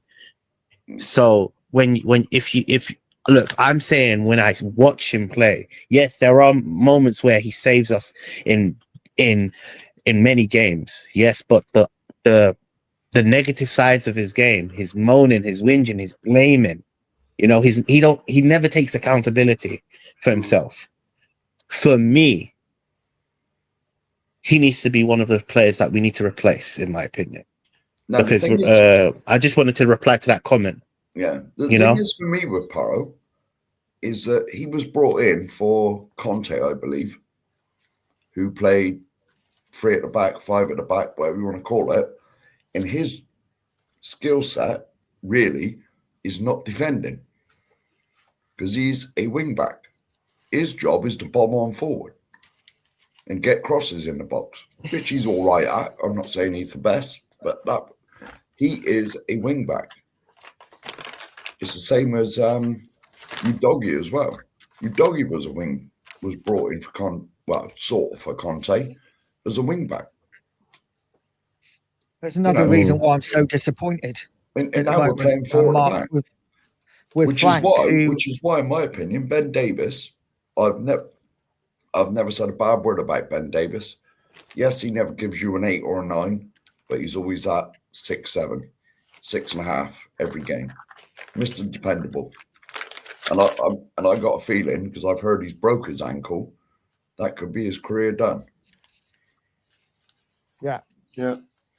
Yeah. But again, that's why I said I'm so disappointed with Frank, because he came in and was supposed to be, and I fell for it. I thought he was going to be this adaptable manager that did different formations for different teams, and I was looking forward to that.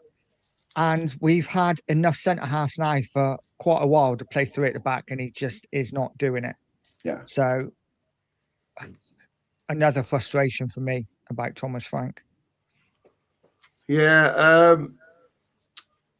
I don't know. Let's move on. What did you think about after Jed Spence came on yesterday? People, we'll just go through them all quickly. Obviously, Ben Davies got the bad injury.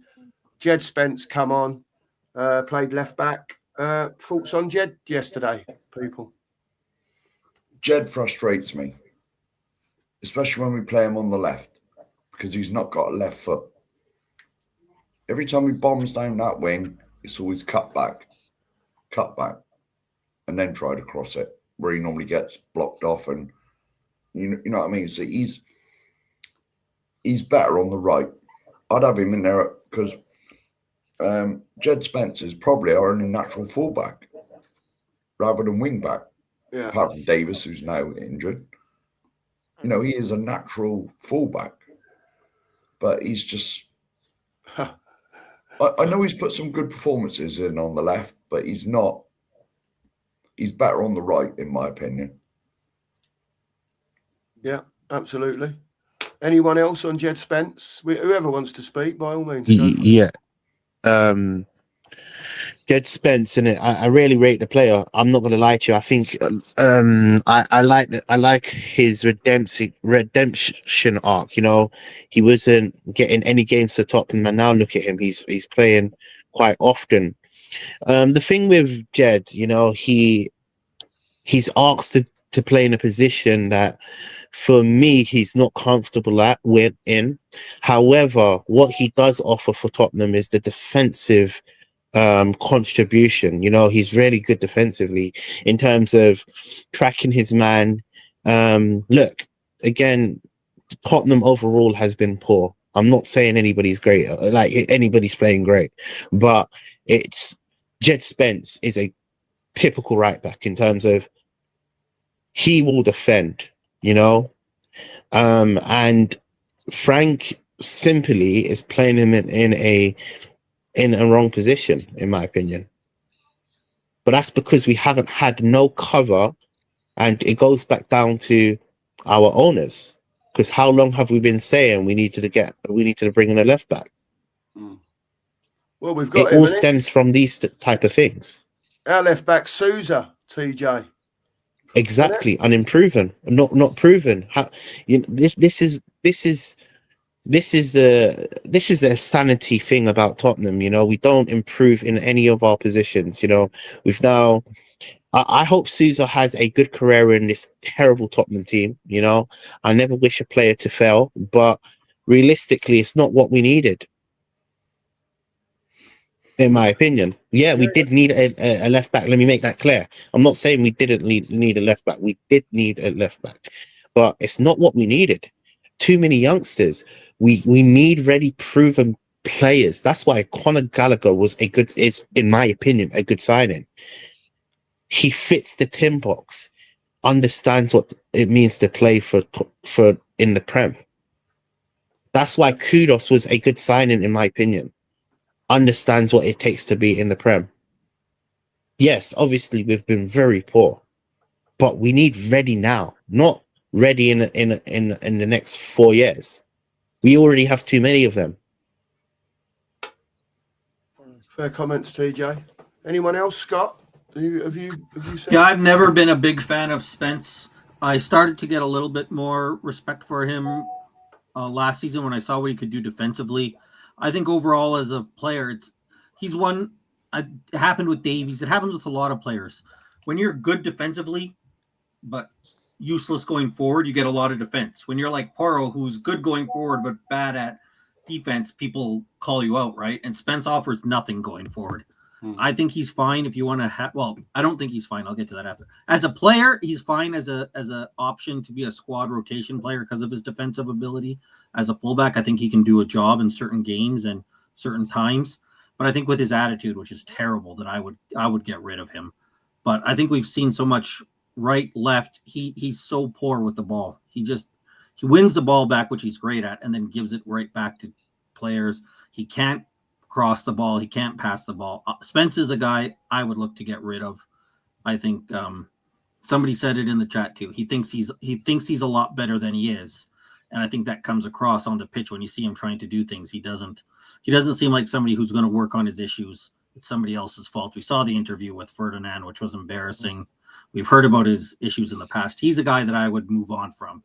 But I will say, as a positive to him, I do think if he does his defensive work as a fullback, he's an impressive player defensively as a fullback. Yep. Fair dues, Scott. Nige, did you talk about Jed Spence?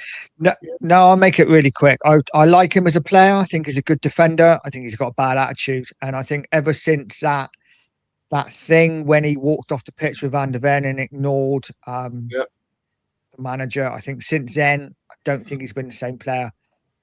Again, I agree with Scott. I'd be looking to get rid of him in the summer. He'd be one I'd be looking to sell. Not because he's a bad player. I just don't think he's got a very good attitude. Yeah. Before you move on, mate, just a quick question here. Yeah. Just curious, does anybody know why that nobody from the current forward line can hit the target? Why Dane Scarlett doesn't get a chance to shine? People, I just don't think they think they're good enough. Like Thomas Frank must have seen him in training. He must have seen him in training. And, you know, we're depleted and our forward line stinks. So if he can't get a game through all the previous managers as well that he's been under, if he can't get a game now, when is he going to get a game? Because to me, it's just saying that they think he's not good enough for the Premier League. I don't know. Again, what do you chaps think about that? Pressure as well, isn't it? The manager is under so much pressure at the moment that if he plays Scarlett and we lose or it goes wrong, or, you know, he's going to get even more stick. For me, listen, Scarlett might be a good striker. I don't know. I haven't seen enough of him, but you've got Mawani that you're paying a lot of money. Yeah, agreed. You know, Mawani's going to always start, isn't he? Yeah, we'll get on to him in a bit as well. Right. Just before I carry on, 80 of you in here. If you haven't subscribed, please do. Anthony, we've got a few, mate. We've got a few boys, and let's get TJ a few subs as well. I'm going to be shameless. If anyone wants to be a member of the channel or wants to send a super chat, by all means, it'll be most welcome. And it's up to you. We don't normally ask, but every so often we'll put it out there that we are doing memberships and super chats now. So you're more than welcome to send one in, and we'll talk about whatever you want to talk about. You know? Can I respond to the Dane Scarlett conversation? Yes. Yeah, no, you guys are all right. Look, for me, if he's not getting game time in this crucial position, that for me, we've got injuries. 2, we've got players that don't want to be at Tottenham.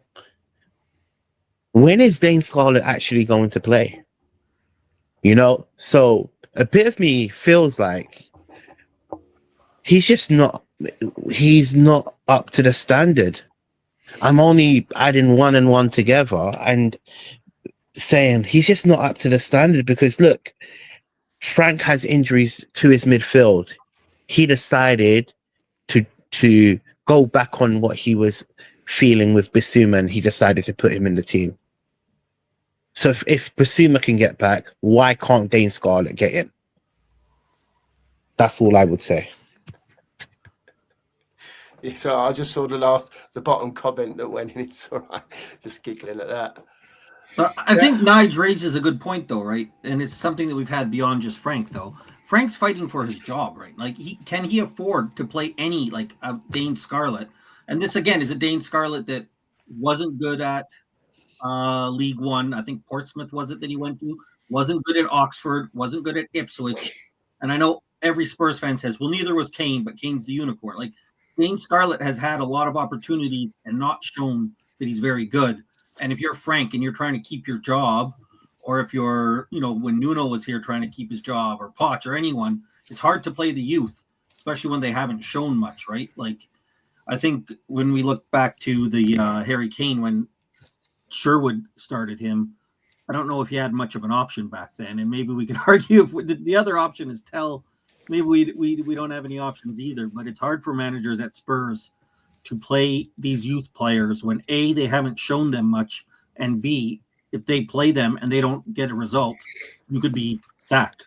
So we have to kind of figure that out as a general thing, not just a Frank Scarlett issue, but overall we have to figure out if we want these youth to come through, that the club has to allow the managers to make those and realize that it could result in losses or bad play.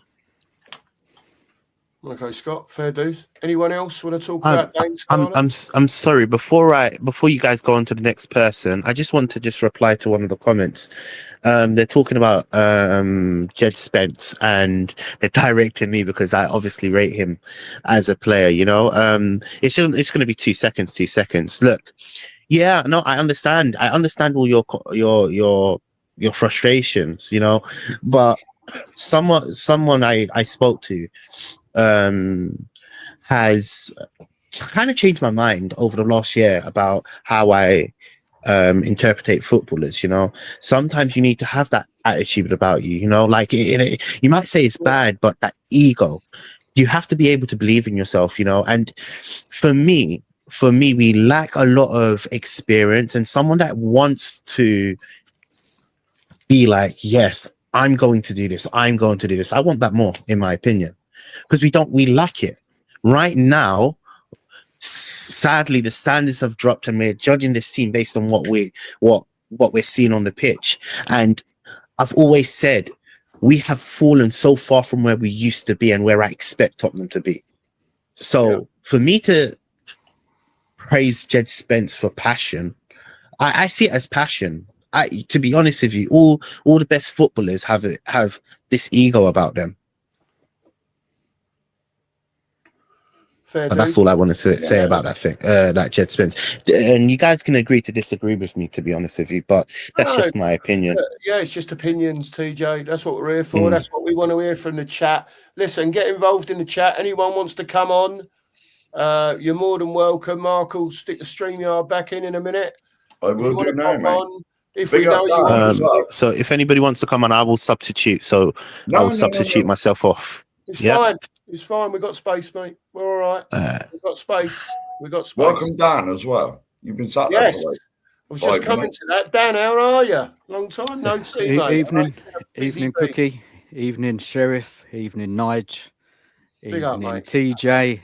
And good evening to Scott. Big up to everyone in the chat. Can you all hear me clearly? We certainly can, Dan. Go on, mate. Give us your overview of what you think has to happen and the crap that went on yesterday at the stadium, and have a chat for 5 minutes, mate. Go on. You crack on. So there's been no announcement, right? No, not yet. No, but it sounds like he's going to lose his job.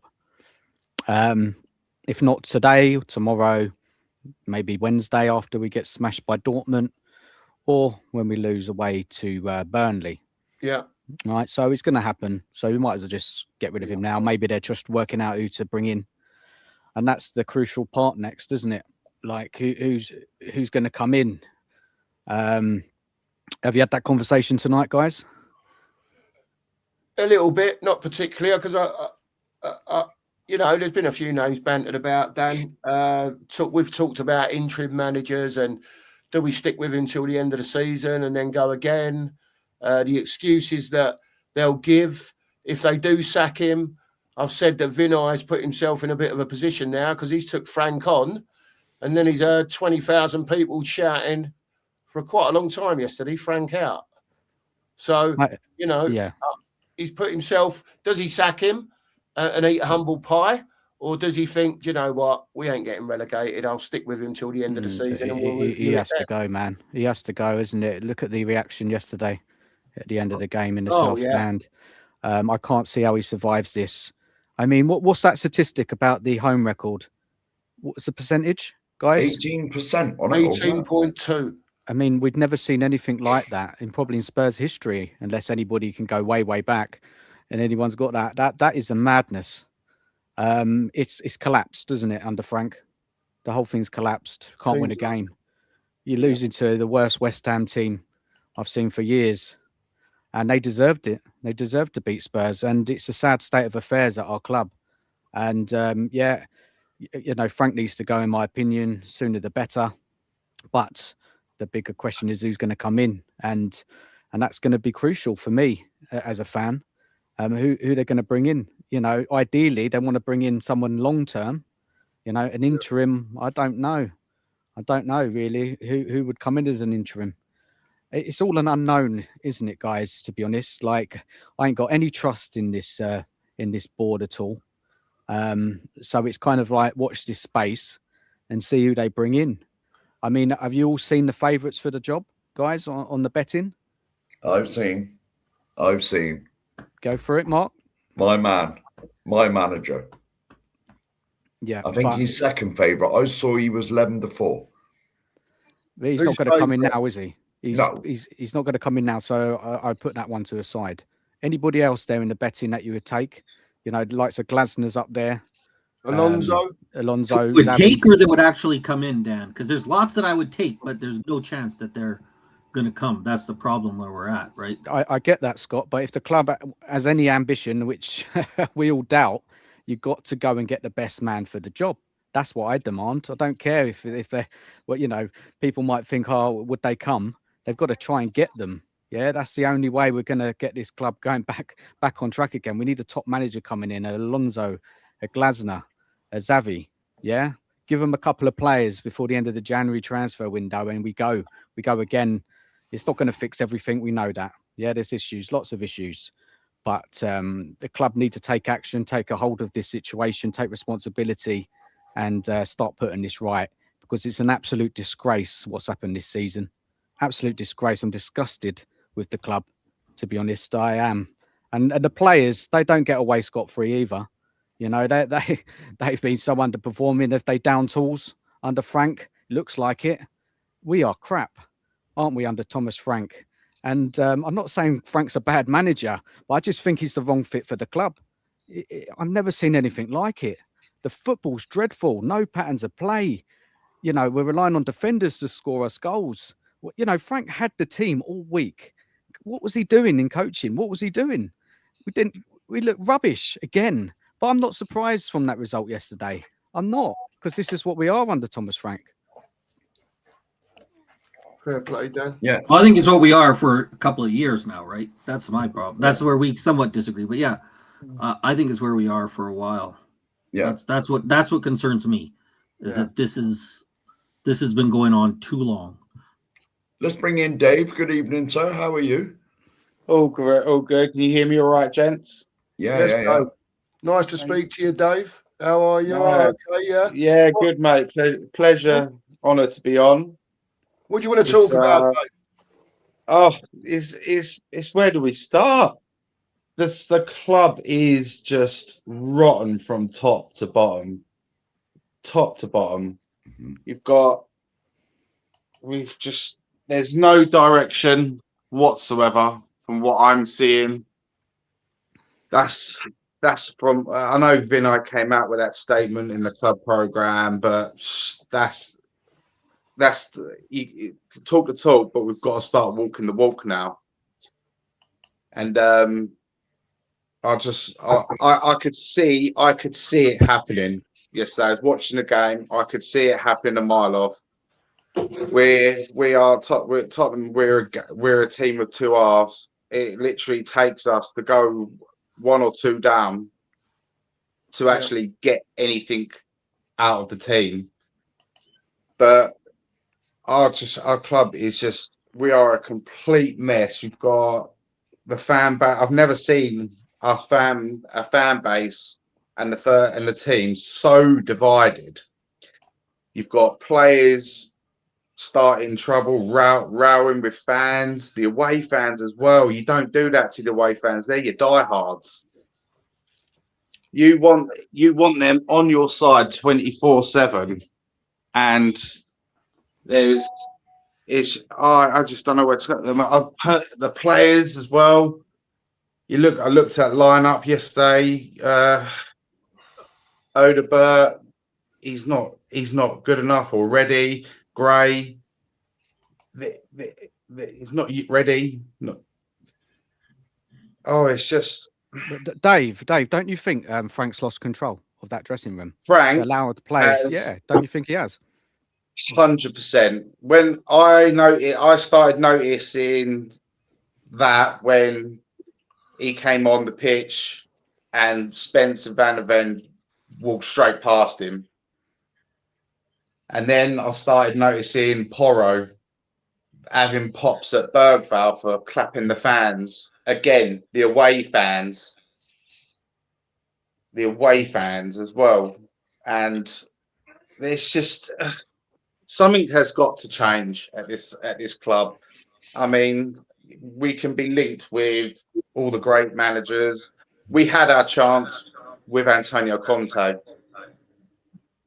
and he saw enough of what he had to see, and he just lost the plot on that press conference, didn't he? When he just outed the club and board.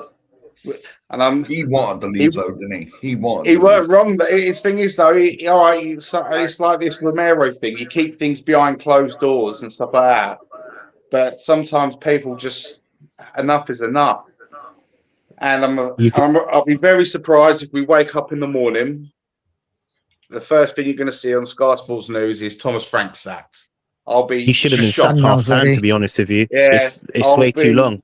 It's way too long. You should never be losing at home to West Ham. He needs to go. Know. I've had enough of him. I didn't want him in charge. I was the only... Dan, I love you, my friend. You tried to spin this guy like Pochettino, man.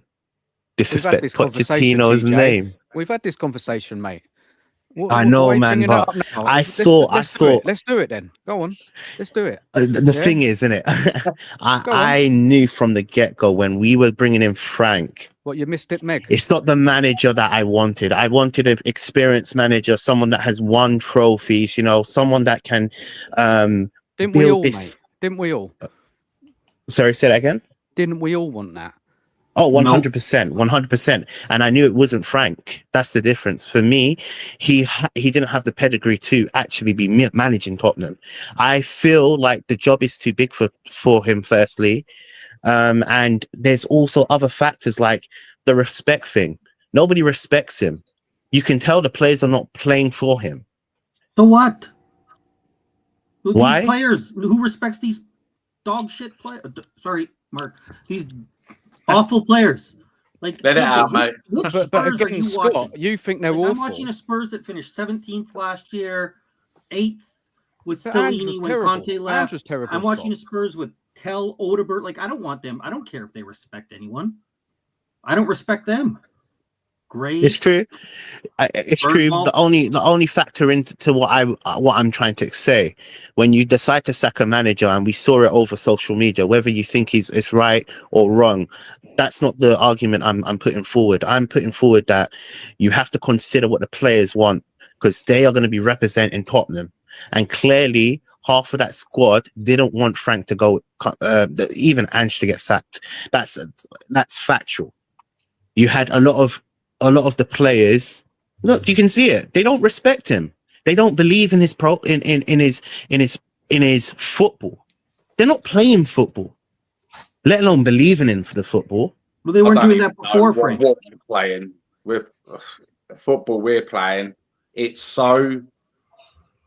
It's what's think of a worse word than lackluster. There's just no pattern in our play. It's literally give the ball to Porro and he just punts it down the line. Mark said that earlier. He punts it down the line, and then literally we had, before he got injured, our only outlet was Mohamed Kudus. But they worked that out after about 3 games.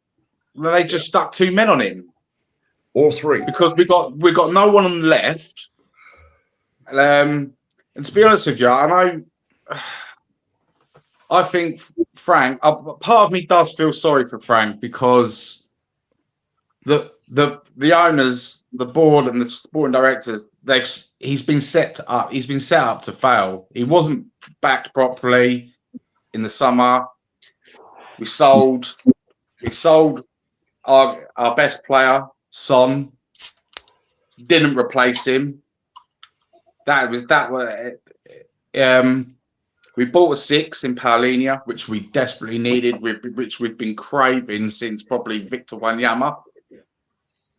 Yeah, agreed. A proper number 6. But then go out, get me more. Go and get me more. You've got players like Juventus are a club desperate for money. Desperate. They can't even afford to give Kenan Yildiz the contract that he wants. But they've got great world-class players. A player we're crying out for, Manuel Locatelli. What a player he would have been for Spurs. What a football player. A ball-playing central midfielder. Someone who can get the ball in the middle of the park, take control of the game, dictate the play. We haven't had that probably since, personally, one of my favourite Spurs all-time players, Moussa Dembele. Yeah. And he wasn't bad. And we packed them. Right, fair play. We missed out on Savinho. We missed out on Eze. What's your plan? Xavi Simons, we got in. Right, he hasn't hit the ground running, but there's a great footballer in there. I've watched him in two different leagues he's played in. He's a good little player. It's just taking time to adapt. I mean, Florian Wirtz is that prime example. Absolute world-class young footballer, needs time to adapt. The Premier League is a very hard league, very tough league. In Bundesliga, Dutch league, French league, you've got time on the ball. In the Premier League, as soon as you get that ball, you've got half a second to think, to make your move, and that's it. Or you've got a number 6 or an 8 breathing down the back of your neck. You've got hardly no time to think. In time, that will happen with Xavi. I believe he'll be a good little player. He's got age on his side. He's only 22, but our squad is so imbalanced. Yeah. You've got a naturally right-footed wing back in Spence playing left back, who can't cross the ball with his left foot. Amount of times that lad's been free down that left-hand side, making him darting runs, but they don't use him on the overlap because he just cuts back and passes it 20 yards back again. So he's made that 60-yard dash for nothing. Yeah. And then right. Frank is staying, guys. Frank is not getting sacked tonight. Let's bring Rain in. He's been here for like 5 minutes and not said a thing. Good evening, Rain. How are you, sir? All right. Evening. How you doing? Evening. Good afternoon. Good morning. Evening. Rain. You all right, Cookie? How you doing, mate? All right, mate. Not too bad. Nice to meet you yesterday, fella. Yeah, good to meet you too. Good to have a good chat. Yeah. I'll tell you where I am, guys. I'm very much with Scott. I think I've got a very particular way of thinking. I know that it's not the way that everybody else thinks. Into Spurs, you were there at number 8 bar as well, weren't you, yesterday? You there with the today? Yeah. Yeah. Like this. This is the way I think, right? I don't think the players should play for the manager. I don't think we should buy players for a manager. I don't think the manager is really that important, that at all, really. I think the thing that's important at the football What a load club. of rubbish, man. Not important. What are you talking about? I haven't finished, mate. Not Maybe important. listen to what I've got to say and then criticise it. Well, talk about that point, mate. Give us a Well, bit more here we go. information on that I'm one. The about to manager's finish. not important. About to finish, Dan. The most important thing at the football club are the fans. So the players should be bought for the fans. The players should play for the fans, not Yeah. the manager. Not the manager. Doesn't matter what the manager does. The players should go out there and they should play their hearts out for the fans.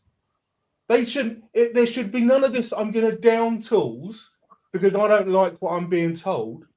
You should go out there and you should give your all, because there's 55,000 people who have made a long journey, a long trip.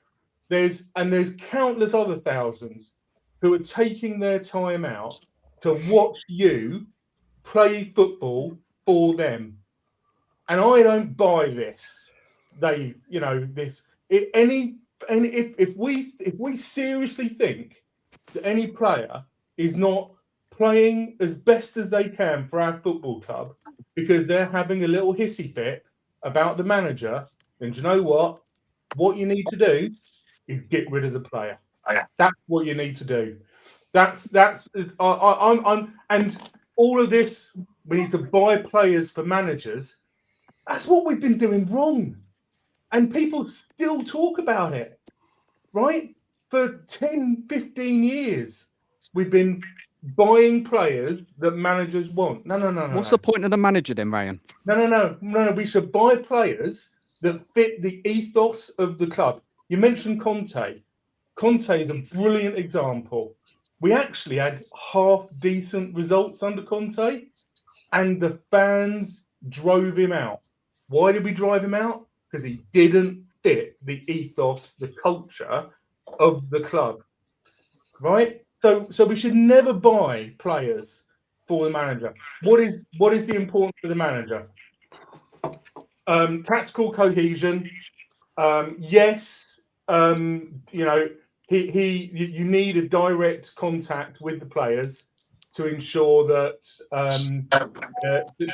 they're being managed, to ensure that personal issues are being managed, to ensure that they're training properly because they need to have physical and tactical performance with the rest of the team. Tactical innovation every now and again, but the manager is not the king of our club. The king of our club are the fans, and I think we forget that, and I think the club forgets that, and I think that's a massive reason why the club is where it is because the club has forgotten that the most important thing at our football club is the fans. Agreed. So it doesn't matter what manager we have then, Ryan? No. I didn't say it doesn't matter what manager. I'm just saying they're not as important as we all think they are. They're very important. We all talk. No. The most important thing at the club are the fans. Yeah, I agree with that. The fans are the most important, but the manager's very important. The second most important thing is getting the right players. Yeah, but Rain, right? Can I come in there, right? Hello, Yeah, Ellie. Hey, Yeah. hello. All right, I've got Gary Mabbott up for you, Mark. Right. So you say about the ethos of the club, right? So the manager's very important as well because we chop and change with the manager's style is not the ethos of the club, right? So we've chopped and changed with different managers who've got different styles of play, and there's no cohesion because the players, they're bloody confused. 1 minute they're gun ho, all out attack. The next minute they're pragmatic, side to side football, work the ball forward, and they're getting confused. The poor lads, right? They're not technically gifted, most of our players as well, so they're not able to adapt like the high tech players, right? We've got a few technical players. I'm not saying we haven't got any, but the manager, I think. The fans are most important. You're right on that score, right? Even Bill Nicholson said the fans are the most important. We have to say to the club, right, this is how we want to play. Right? We've got a big voice, the fans. Right? We don't realise how big a voice we've got. Right? We've got to put our power to these idiots who are running our club, chopping and changing styles, and it's confusing, right? And the football we're playing is not good. It's not good, right? It's not in the ethos of the club, right? I know Danny on the Hotspur Hood, he said, what is our ethos, Ellie?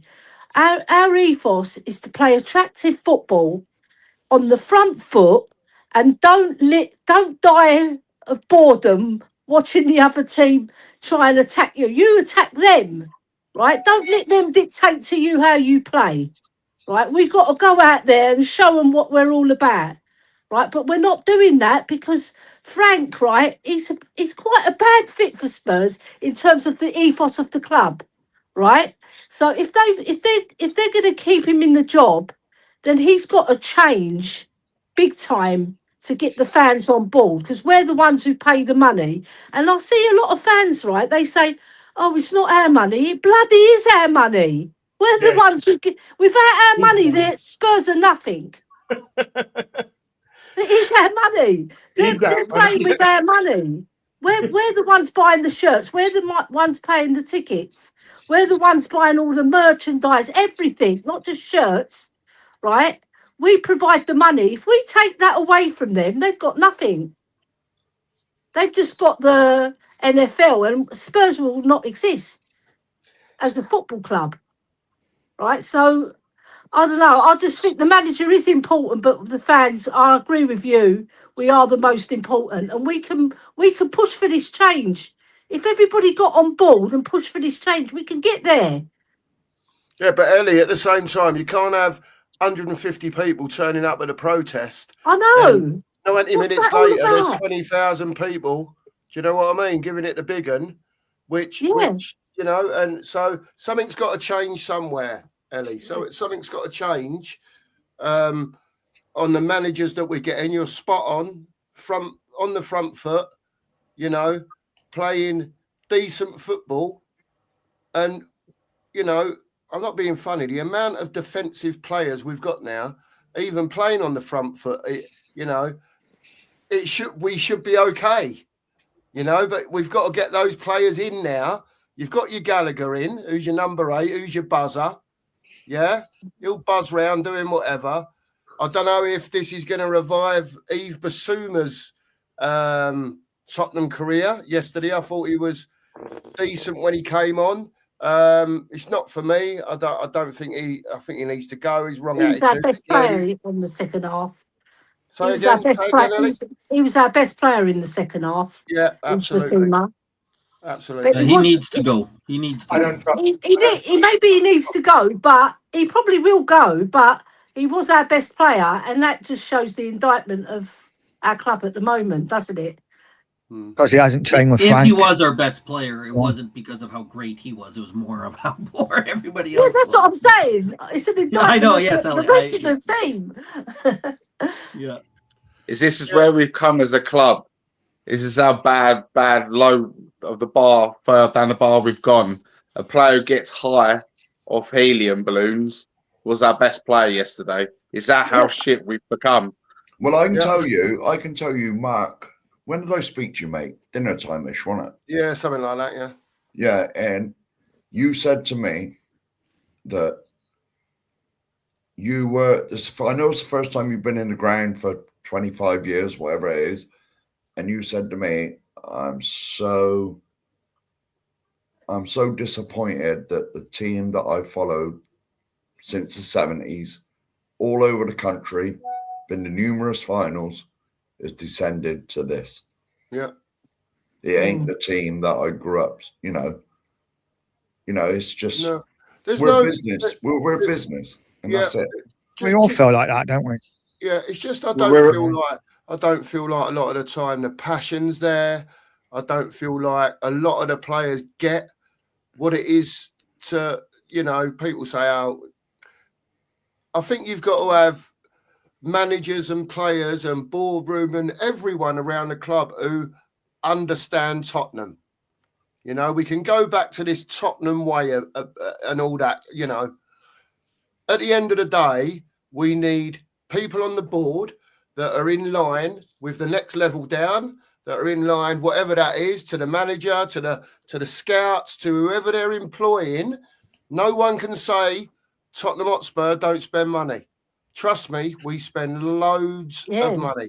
We spend more than money than Arsenal. We spend well, it wrong, though. We waste money. We've spent more money than Arsenal. Difference is they've spent it right. They've gone out and spent the £100 million on Declan Rice. We go out and spend £60 million on Solanke. We go out and spend, for the life of me, how the hell, who on the earth convinced our board to spend £40 million on Archie Gray, 35 million on Odebear, 55 on Johnson? What is going on with the scouting network at this club? We're getting done. They're doing us a ripper, like a kipper. We're getting done with all these crap players. Shocking. This is a bigger. This is shocking. It's absolutely shocking. And from our sporting director Vinay, he's like, he comes in. His first job is to pick a sporting director, Paratici or Lang. I'll tell you what, I'm going to do the coward's way out. I'm going to let them split it. They could get 50-50 each. Just pick one and run with it. Yeah. But Lang should not be anywhere near this football club. He got sacked from Villa for a reason. He's not good enough. We've got an ex-gooner running our club now. Yeah. Do you know? I know. You couldn't write it, could you? Fucking I don't believe in. sorry. I believe in certain conspiracy theories, but the biggest conspiracy theory is Arsenal sent Vinay over to destroy Spurs, finish us off completely, and at this precise moment, we're heading towards the Championship. We are heading towards the Championship. We are playing relegation football. We are poor. This is the worst Spurs team I've probably seen since the 90s. Well, Frank's not getting sacked tonight, guys. He's not going. No, yeah, no, I'm not surprised, Dan. No, he's going to get the Dortmund game. Dortmund maybe Burnley if he's very lucky. But I don't think if anyone had half a brain cell, I don't think to expect anything out of that Dortmund game. They've lost one game, all competitions, I think, this season. Yeah, and probably the reason why they haven't sacked him is because it's going to cost them a packet to get rid of him. I think I saw somebody say 32 mil to get rid of him and all his staff. That's ridiculous. Vinay has faith in him, Ellie. That's what I've heard. Vinay has faith in Frank. Oh, fuck me.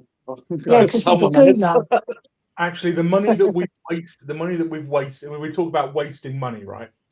The money that we don't get their accounts anymore because they're now private. They're now a private company. Obviously, Spurs used to be a PLC, so their accounts were published, and now they're not. But the money that we've wasted on sacking managers is horrific. It's about even before we sacked Frank, it's about 60 million included from Poch. So the last 6 or 7 years, we basically spent 10 or 12 million a year on sacking not on recruiting and paying managers, just sacking them. Yeah, it's compensation. Absolutely shocking. Ellie, I absolutely agree with what you said. Sorry, absolutely agree with what you said. The whole problem is that our fan base will actively revolt against any football that isn't in the style that is written all over our stadium. And it's written, quite frankly, once you get to my grand old age, it's written in your heart as a Spurs football fan that this is the way that we should play football. And when they keep hiring Conte, Jose, Franks, who good managers, but they have a style they have a way of working. When you hire those managers and then present them to let them loose on Tottenham Hotspur, you're going to end up with a fight because the Spurs fans won't have it. So we just won't have it. That's what should change, though, Rain, is the idea that there's this Spurs ethos, which has been shown over the years. Our Spurs ethos over the years is failure. Like, Frank, where's a team now that plays good football and doesn't have good players? That's the problem. I love the idea of playing this great. The idea of the Spurs way is great. I think it's amazing. Yes, I think we'd all love it. I just don't think it's reality. I don't think the way that the football world works now, that you can have a great way to play, great fun, great way to watch us play without great players. Like, I wish there was. If there was a way that you could play great, talk about Poch's team. Poch's team was great to watch when we had Walker, Rose, Jan, Toby, Dembele, Wanyama, Dele, Eriksson, Son, and Kane. When we started to get Sissoko, Winks coming into the lineup, right? When we lost Walker, those Poch teams weren't that great. And I love Poch, but that final season, that Champions League run papered over a lot of bad football. But Scott, what did Poch do to those players, Scott? What did they do to those players? Because they weren't great when he took them over. What did Poch do to that first lot you said? What did he do? I think they were pretty talented, no, obviously. He improved them. Walker, Danny Rose, Dele Alli, Kane. He improved the whole team. Yeah, Dele Alli, what a player he for 2 years. He was heartbroken for that young lad. Like, when Winks came in, why didn't he improve Winks? Because he's the sidewinder. Because he isn't. Because there's everything out of him. Winks was just a bang average player, weren't he? Yeah, that's the point. But he improved a lot. Players you can improve. You have to have some talent there. Yeah, you have to have some talent there, and then the coach nurtures that talent and so brings it's important. it into the manager's so fruition. important, guys. Yeah, the manager's so important. And Ray, and I'm just not having this from you saying that the manager doesn't matter, man. Honestly, I just can't believe you said that. I get the part about the fans being the most important, and I agree with you 100%. I agree with you about there's a way that Spurs should be playing. I agree with that, and Ellie as well, and whoever else said it. But the manager not being important. I mean, come on, man. I've got an answer for you about Poch. And I'm sorry, mate, it's a mic drop. The reason why Poch flew compared to previous managers is because he got Harry Kane. Harry Kane did that, mate. Harry Kane. You know what? Sometimes it is just that. No, we were fantastic. We had the best defence in the league one season. We went unbeaten. Ryan, to be fair, we had a perfectly balanced squad. We haven't now. Sometimes we had talent. Sometimes we had, in my opinion, the world's most. In my opinion, we had the world's most underrated midfielder in the world in our team, Moussa Dembele. Oh my God! You took him out of that. You took him out of that team. Our midfield was completely different. We had Kane. We had Son. We got the most out of him. Poch. Poch did, absolutely. In football, right? In football, you need all the compartments to be one at a time. One at a time, I was going to say something, and I got interrupted multiple times. Sorry, Ray. Yeah, I don't disagree with you. Dembele is probably one of the best players I've ever seen play football, right? And the Dembele that we had at Wembley was absolutely incredible. But my point is, what you can have a whole load of great players, right? But if you have one absolutely outstanding player, it brings everybody else up, especially if they're a goal scorer, right? So we first got Champions League qualification when we got Gareth Bale. Gareth Bale dragged the rest of the team into the Champions League. Anybody can argue with me about that, but I'm absolutely convinced. So Redknapp didn't do anything, Ray. Redknapp didn't do much. And with why do you keep interrupting me? Sorry, because you're just saying outrageous things. Do you know what? Maybe listen. And with Poch, right? With Poch, We had most of the team already there. But the one player who took off under Poch was Harry Kane. And then we got Sonny. And that's what happens, right? It's not the manager with his PS5 controller who makes the players play well. You get the right players. There's the best quote I've ever seen, right? It's from Brian Clough. And he goes, there's a lot of crap talked about, he didn't say that. There's a lot of rubbish talked about tactics by people who couldn't win a game of tiddlywinks. It's players who win matches, not tactics. And that's the truth. You can do whatever tactics you want, but you need the right players. And Spurs, the right players, are players who are going to play attacking football. Ryan, I just want to take you back. So you said about Bale was the only reason why we made Champions League football. No, I said he dragged the rest of the team up. You don't think Redknapp had anything to do with it? You don't think any other players had anything to do with it? It was mostly Bale. Can you remember back to when Bale was playing for us? And he didn't even hit the heights then. It was the season when we went into the Champions League when he hit the heights. Yeah. Can you remember Bale playing for us? Of course the amount of times he saved us, the amount of goals, the amount of incredible goals he scored for us. Yeah, he was a fantastic player.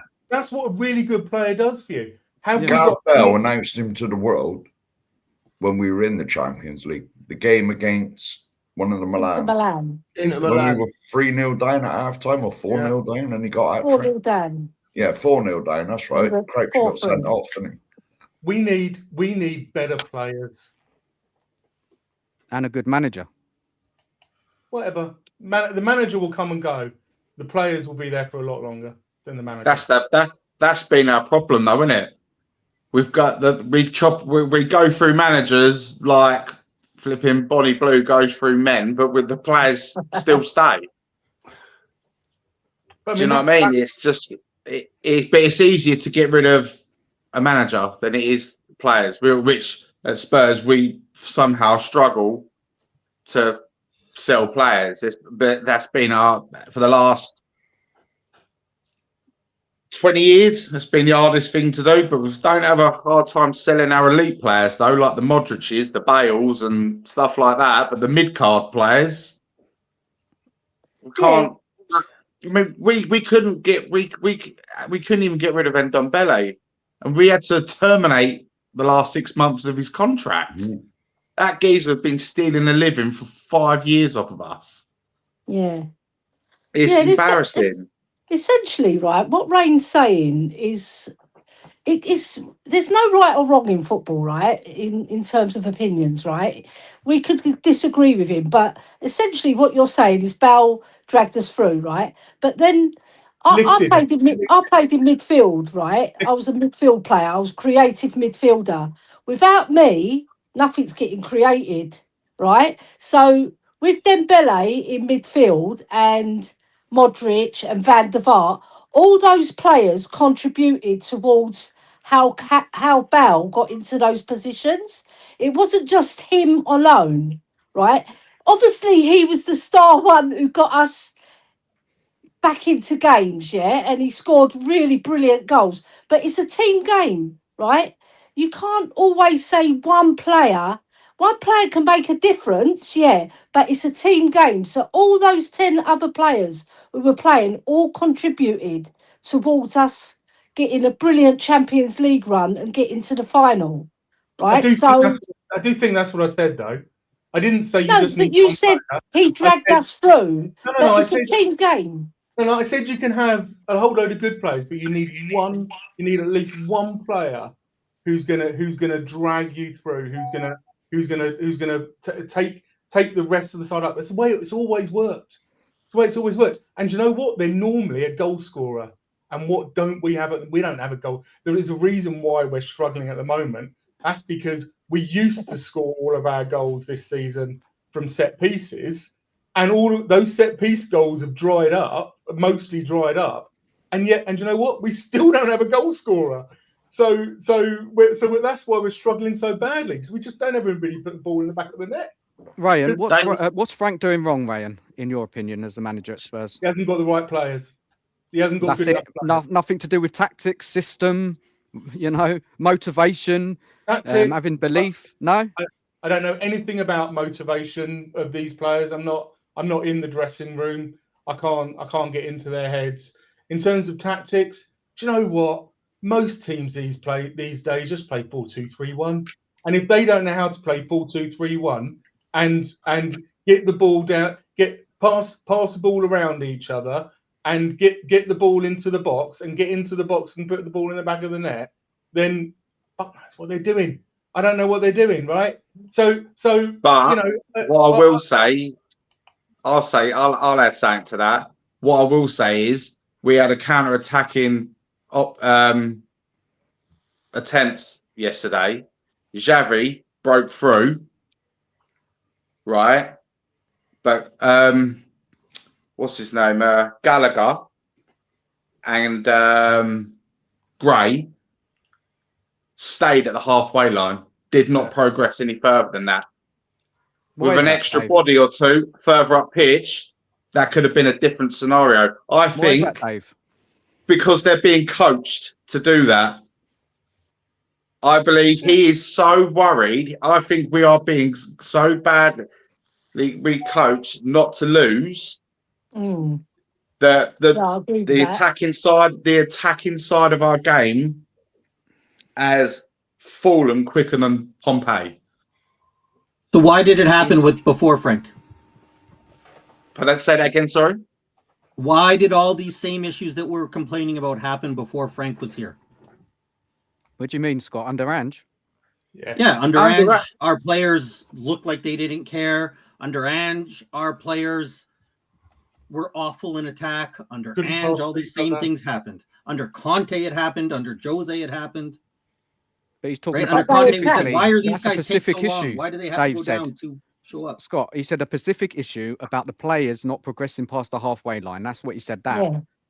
Yeah, and that happened. That's happened for years with us. No, It didn't happen under Ange. We didn't. No, We've they all gone from forward under spending. Ange. What are you talking about? We've gone from spending 90 minutes in the opponent's half of our centre back playing near enough on their D and on their D to near enough every man behind the ball. It's crazy. It's stupid. And we've gone from, what was it? Sean Butler always said we've gone from Bonnie Blue to Mother Teresa. Where's the Do you know what I mean? That's a good analogy. And it's just like, I believe I like Frank. I respect him. He's a Brentford type manager. He's an Everton type manager. He is not. We are a big club. He's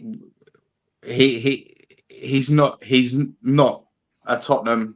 He's not what we need.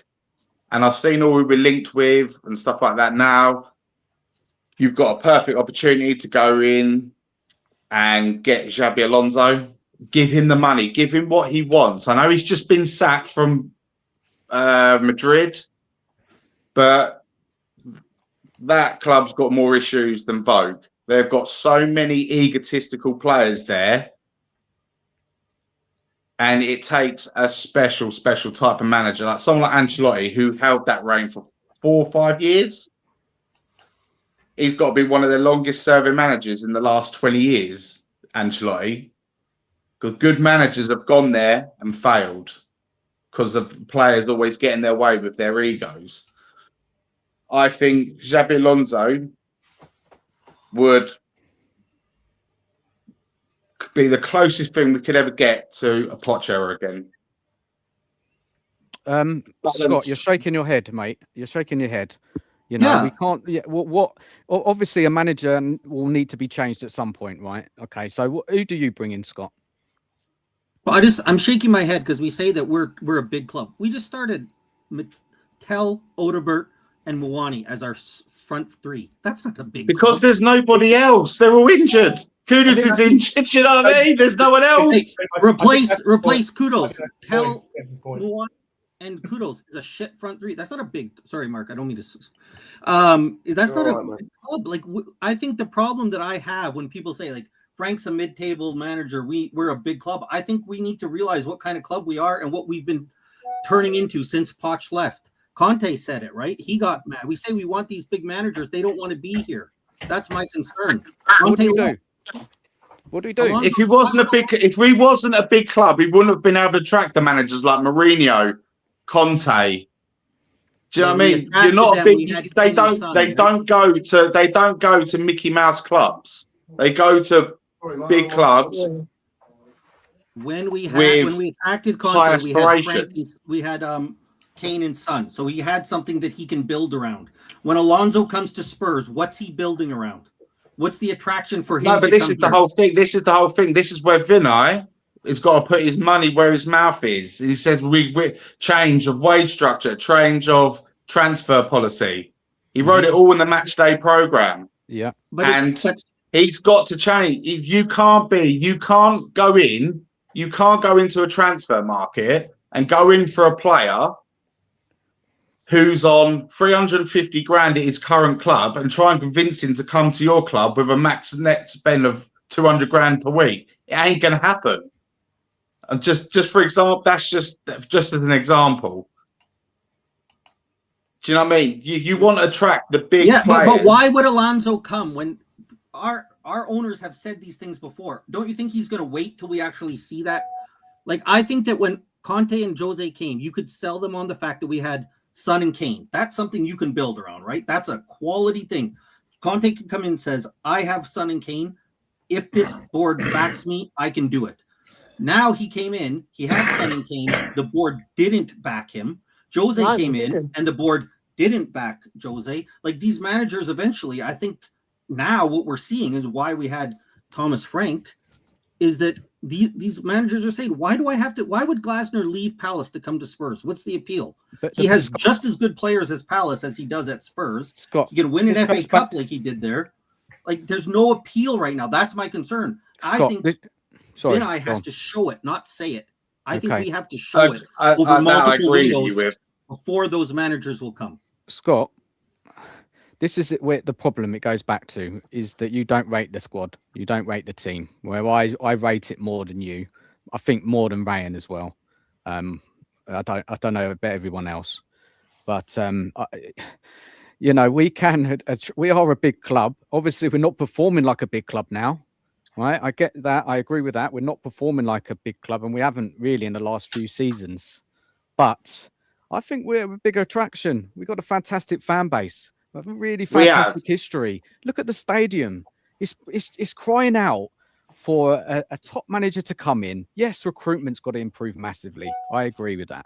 Yeah, we need better players. That's not the argument here. But if you get an Alonso in there, he comes in and he comes in and he says, "Well, okay, I will take the job, but I need two top players, so I can play my system, get them in." And you know, why not? We've got to do something, Scott. You know, Enic are not going anywhere, right? Vinay is probably not going to go anywhere right away. You know, we need a short-term solution, right? But I agree. We need to do something. And for me, what I think we need to do is change the setup of the club and change the players, and then we can attract the managers. Yeah, that's what I'm saying. Yeah, but there's football to play, Scott. There's the whole season to play still. Yeah, and we're not doing. If you bring in Alonso right now, we're not. Our football isn't improving. Got to start. We're not doing better. Somewhere. Got to start somewhere. But again, that's because Alonso won't come in. Why? He doesn't need money. Like, he's played football his whole career. He just got sacked from Real Madrid. He's at Bayer Leverkusen. He might not come in. You could be right. He might not come in. We don't know, do we? We don't know. Well, I hope he does come in. I think we should make this so that the managers want to come in. That's what I'm saying. Like Xabi Alonso looks and says, Conte came in, he couldn't fix it. Jose came in, he couldn't fix it. Man, you got to be I know these managers are confident, but at what point do the managers look at Spurs and say, it's not worth it for me to come in because Conte and Jose couldn't get what they want? Why am I going to? They'll pay the money. I think it would be. I absolutely think it would be career suicide for Alonso to go from Real Madrid to Tottenham Hotspur as his next job. Well, it depends if he backs himself. You need to take a step back and actually think about it from his perspective. You know, he cannot go no step back at Madrid to then come to Tottenham Hotspur, which is, let's face it, a freaking poison chalice, and fail here. So It's why did all the last absolutely managers come in it's then, Ryan? absolutely Why did bonkers. they all come in? Scott is absolutely right. Yeah, it's players first, and then manager follows. That is the way that it works. That's what happens. That's what So that's this- that's Yeah. why that's why the average tenure of any manager, right, in the Premier League right now is just over a year, and yet we give players 5 to 6 year contracts. That's the way it works. Right, so you have to get the right players in, and at the Ryan, moment, and how did we attract Conte? everybody's ignoring the fact that How did we attract Conte? Mourinho. Wait a minute, mate. Yesterday we had 3 players up front who can't shoot for toffee. None of whom, all were getting. But actually, no, I'm going to say Badly 4. set up, because- badly I'm gonna coached, say 4 tactics because crap. Xavi also was horrendous yesterday. Right, I was Yeah, he absolutely gave the ball stunned away how so bad he was much. yesterday. So we had 4 players up front. 4. We're talking, Dave. I agree with you. It would be great if we had a midfielder like Dembele, who acted like a proper 8, okay, and linked between the 6 and the 10. But we don't. But you know what? We've still got 4 players up top, none of whom can shoot, none of whom can pass, none of whom can dribble. I mean, what are we expecting? Because there's one thing you need to win a football match. You have to put the little white pig's bladder into the white netty thing. And if you can't do that, And I'll tell you what, Ryan, my opinion is that the manager's not doing good enough and not getting the most out of the team. That's I think what you're I say. too focused on the manager, mate. No, well, you're too focused on the players, mate. He doesn't kick the ball in the back of the net. You're so focused, you don't think it's important at all to have a manager. I think it's important to have a striker who can put the ball in the back of the net. Of course. But a good manager, you need a good manager, you need a good coach. And we're not being coached. The tactics are dreadful. The system's awful. Players, the whole team as a collective no, let me finish. The whole team as a collective has lost confidence. And when it's the whole team, that is to do with the manager. In my opinion. It's very simple. I'm going to give you this equation, right? Well, I'll say this. This equation, right? You got bad players, right, and good players, and you got bad manager, good manager. Good players, bad manager. You can still get results, right? Bad players, good manager. You ain't getting good results. That's just the way it is. This manager bit here. He's 2%, maybe 5%. Strongly disagree with you, mate, but fair enough. That's your opinion. But right, we've been going 2.5 hours. Are we going to wrap up, mate? Yeah, we can do. Before we do, just a quick chat on Dortmund on Tuesday. Didn't get where I wanted to get covering the West Ham game because we've got chatting and it's good. I want to hear the opinions of everyone. He's on mute, Mark. Say that again, Ellie. Has been I've muted him. Am I here? Can you hear me? Yeah, I can hear you. Yeah. Sorry. Yeah, I mean, different opinions. I love it. I mean, I think we should all have different opinions. And you know, like obviously, Rain and Dan have had a difference of opinion tonight. It's good, and I think it's all love. It's not good personal. to be talked about, though.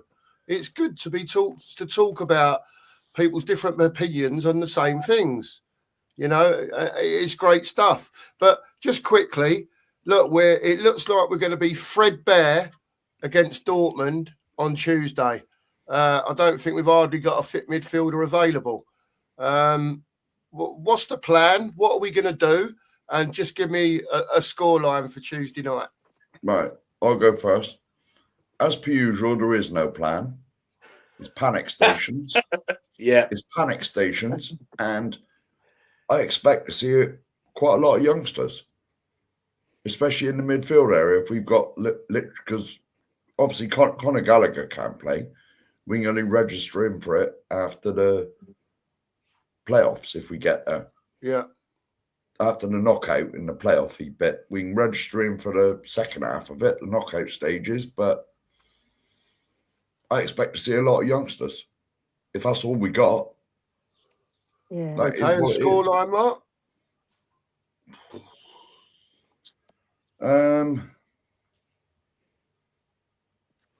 I can't see us winning. I can't see us. I don't know where our next win's coming from.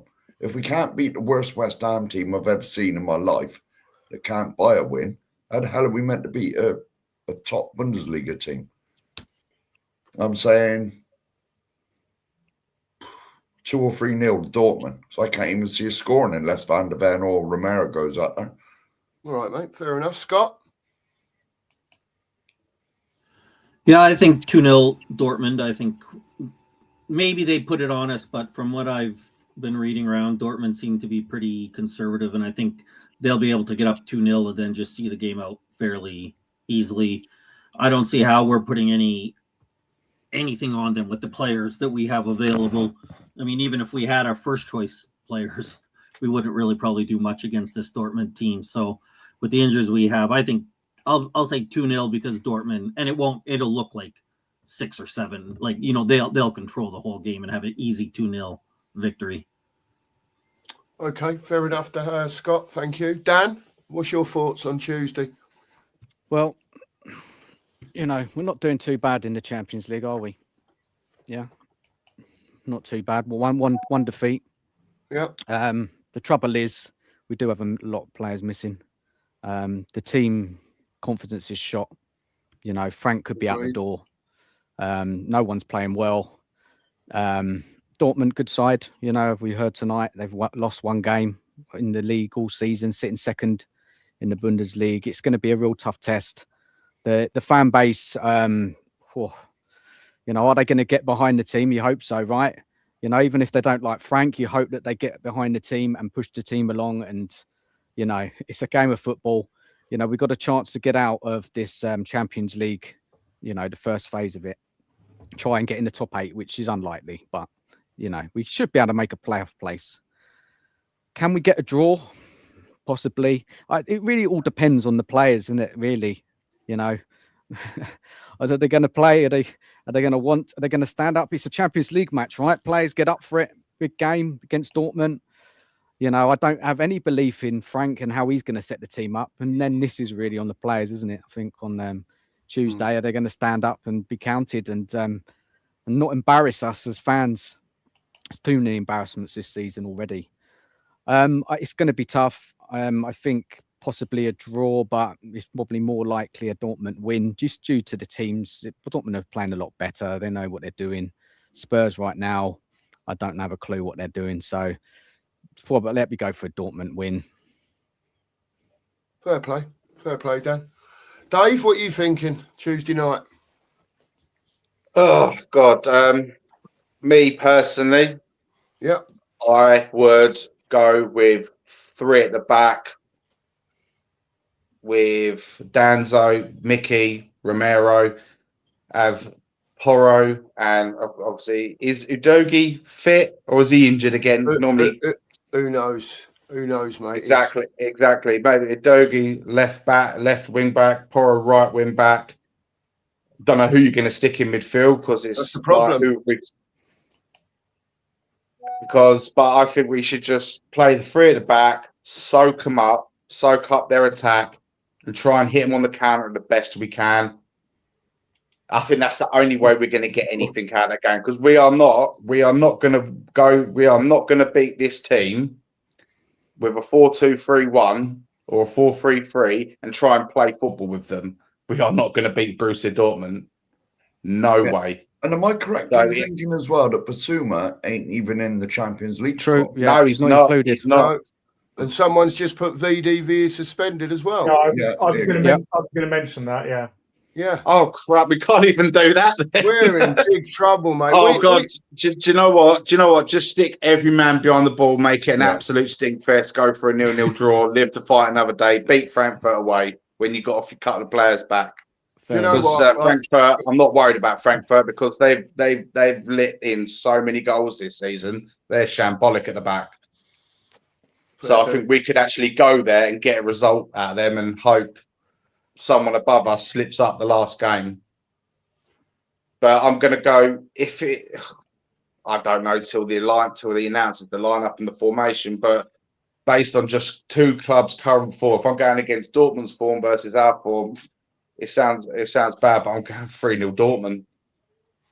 Fair play, mate. Fair play. Because we look absolutely shocking, and they look like a proper, well-oiled engine football team. whereas Fair play, we don't. Dave. We're different. All right, Dave. Yeah, I'm pretty much with you. Rain. So yeah, we've got. We can play three at the back. We can play Dragusin. So we can Right, play. We can play Romero, Dragusin, and Danzo.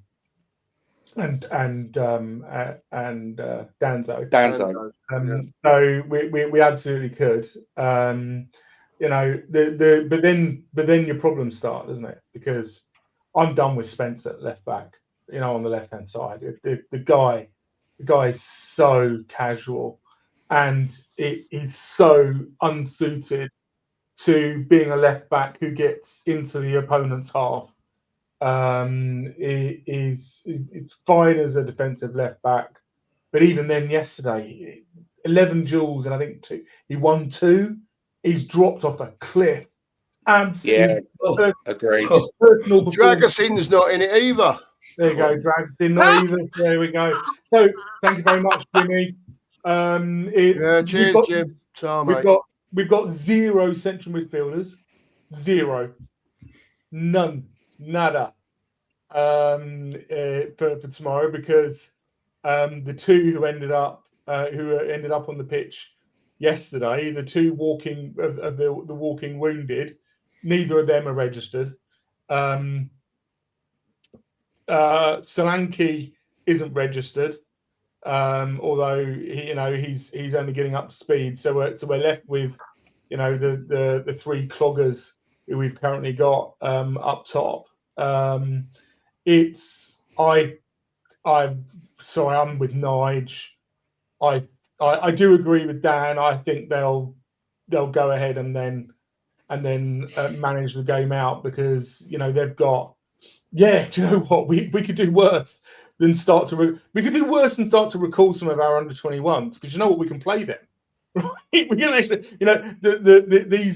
these players who we've got who we've all loaned out, we can actually play them, because we don't need to register them on the list. Which is I think is a screw up. I don't think we should be loaning all of those players out. Well, clearly you can see now they'd be at least on the bench, filling spots for us. I think 3-0. I think 3-0 to Dortmund, and I think it would be a horror show. I think the fans are going to absolutely lose their junk. Yeah, totally agree with you, Ryan. Totally agree with you. That's a fair dose. It's going to be hell on earth at Tottenham Hotspur Stadium by full-time betcha.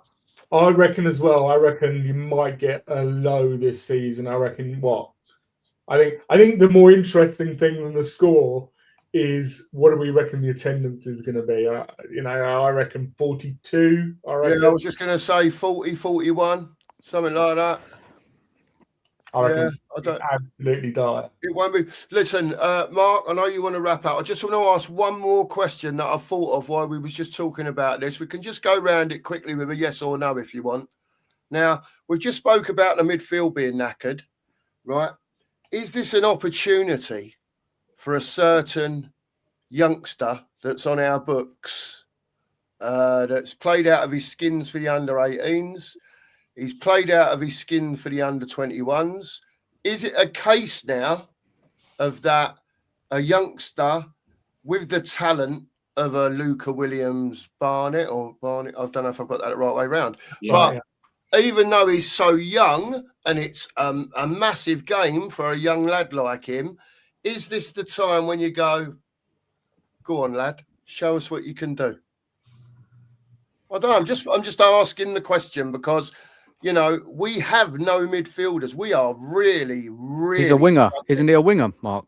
No, he's a striker. What, Williams Barnett? Yeah, I thought he was an attacking midfielder. So he plays up top for the under-18s and the under-21s. He's striker. He's seen how many goals that kid scored. Is he a striker? He's making under-21s look like Sunday League football. He's so good. So I watched a bit of Academy, and what Dave is saying is right. He's banging in the goals, but what you're all saying is right. because he's one of those players. You know those kids who stand out, and he's playing central midfield. He's playing 10. He's playing 9. You know, Okay. he's just everywhere. He's. I don't think it. To be honest, Cookie, I don't think he's ready for men's football. But do you know what? We might not. I don't think Frank. Frank might not have a bloody choice. No, that's why I mentioned his name. That's why I mentioned his name.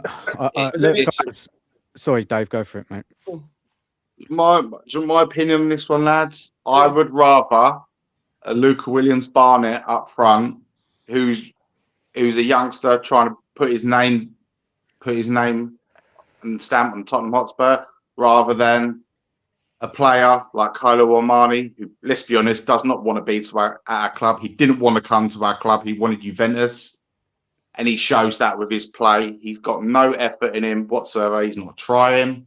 I'd rather start a youngster who's trying to build his footballing path than someone who doesn't want to be at our club. That's my opinion. Because I think, I'm not being funny, I've watched this kid play. His movement is second to none. He's going to be a very good football player. And if you've got someone alongside him, like Solanke, who can hold that ball up, 1-2s, you never know. But I don't know. Maybe that's just me being too optimistic. He's not included either. Solanke. Oh, for fuck's sake. Solanke can't play either. Solanke's not listed. Oh, God. So we are literally stuck with Muani up top. Yeah. Or Tell and play Muani out left. But I'd rather, do you know what? Playing with Muani is like having 10 men on the pitch. You don't want to be here, that's why. He's not. He doesn't want to be. He does not want to be at this club. Do you know what? I would terminate the loan, send him back to PSG. Yes, another player would down. He's already got his bags packed. He can't wait to get back to Paris. Just a quick observation on that from Scott and Dan about Luca Williams. Yeah.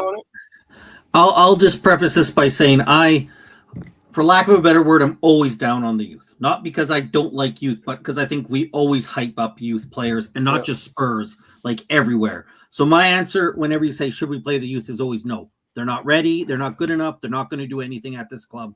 We see it all the time. Eventually, somebody will prove me wrong, but we've heard about this. I've heard about so many amazing youths for so many years, and they do absolutely nothing, that I'm always down on the youth. So I'll just say that now. And that this kid could be great, because I don't ever watch them. It's just a blanket. This is what happens across every single club and other sports. When I watch other sports too, the youth are always so hyped up and they never turn out. So I don't think so. I don't think playing against Dortmund when the team's in an absolute mess, I just think that's a lot. If he comes out and he doesn't do well, like it's such a poor way to set teams up or youth up. I think when you see the youth that usually do make it, they're often at a club like we talk about City, where their youth plays against quality pros next to them, right? So that when they have to just come in, they just have to focus a little bit on their job. And as Dave has kind of proven us here when he wants Solanke, oh no, we can't have him. Oh, Moani, we don't have him. Like, we don't have the proper players that you'd want Barnett to play with, right? They're just not available to us to give him a chance. So I would just say, no, let's let this kid develop. And I think that's the best way for our youth to prove me wrong, is for them properly to go out on loans, to properly play at the level they're at, not play because we have no other option and we hate all of our players. As much as I don't want to see Tell play, as much as I don't want to see Odegaard play, as much as I agree, let's send Muani back to Juventus, or not to PSG, and let him go to Juventus where he actually wants to be. I don't think the answer is Barnett, Williams, or any of the other youth guys. But having said all that, he will be on the bench for Tuesday. Yeah, he will be on the bench. He will be on the bench. If we're 3-0 down, just bring him on. Fuck it. Yeah, bring him on. Yeah, and bring him on might be different. Is different too than starting him. Yeah, like Frank's you say, like play. We're going to bring him on for the last 20 minutes when he gets to experience it. To me, that's far different from starting him. I think bringing him on for the last 20 minutes of the game so he can get the experience, and even just from a personal experience, like how amazing is that to get to play in a Champions League game, even with 45,000 people. That's cool, if for nothing else. And because we're not going to win this game, giving a kid a cool experience is good enough for me. I'll take that as the closest we're going to And get. wasn't it the only last youngster that's come through our ranks and actually has gone on to had a prestige career was Harry Kane? Yeah. And if you look at it, honestly, that's who I can think of. That's like there's lots of failures, and it's not because kids aren't bad. It's just because the realities of football, right?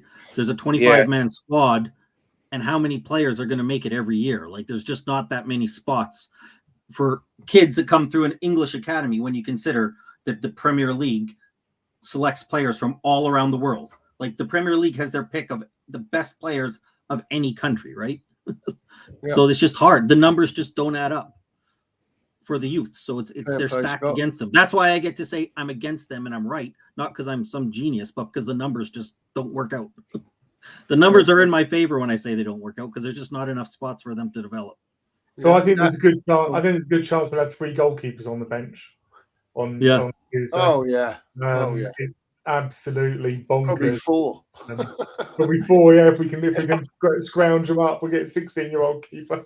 Dan, just quickly, Dan, have you got any thoughts on you? Like you've just said, he's not going to play him, but what are your thoughts? I've only mentioned him, Dan, because we're so short in midfield. We're just literally, even the bones have gone. We're not down to the bare bones. The bones have gone as well. Look, everybody's made some good points about him. I've got to be honest, everyone. Fair enough. Knowing Frank, he won't start him. He won't. He might come off the bench second half. I think, look, I don't know really what to say. Frank hasn't really... What do you think he's got on with the players like Gray, Bergvall? Have they improved since he's come in? No. I don't know, guys. Let's not go there now because you're shutting down. So, yeah. All right. Well... you never know. We might do another one tomorrow. You never know because there's so much to talk about. And listen, we're going to wrap the show. I want to just say a big thank you to everyone who's been on tonight. TJ was on earlier on. Queen Ellie was on. All you guys that have come on, you've made the show tonight. It's been a right good chat for nearly 3 hours. So big up to you, Scott, Danalist. Dave, thanks for coming on. Really appreciate it. You're welcome anytime, mate. Absolute honor, gents. No been a problem, big follower of your Dave, show for a long time. Anytime, mate. I've been a big follower of your show for a long time, and just to be on here with you guys, just an absolute pleasure. Really appreciate it. No, but we have a like discussed behind the scenes. We are going to do a lot more of these. Yeah. Yeah, I'll come on whenever you want me to, gents. Absolutely. The link will always be in the chat, mate. That's it. Link will go in the chat for shows like this. Anyway, big up to everyone, all the guests, all the chat. The chat's been flying tonight. Yeah. So thank you very much to all those that have, I believe a couple of people have subbed. So any subs we've got, thanks to them. And we'll see you all again soon and try and get out again tomorrow and see if we can get some more content out there. So as usual, I will just finish with, as you can see at the bottom, everybody fucking out. I've had it. Time to change. Fuck them all. Give me my fucking football club back. Love you all. And as always, come on, you Spurs. You Spurs.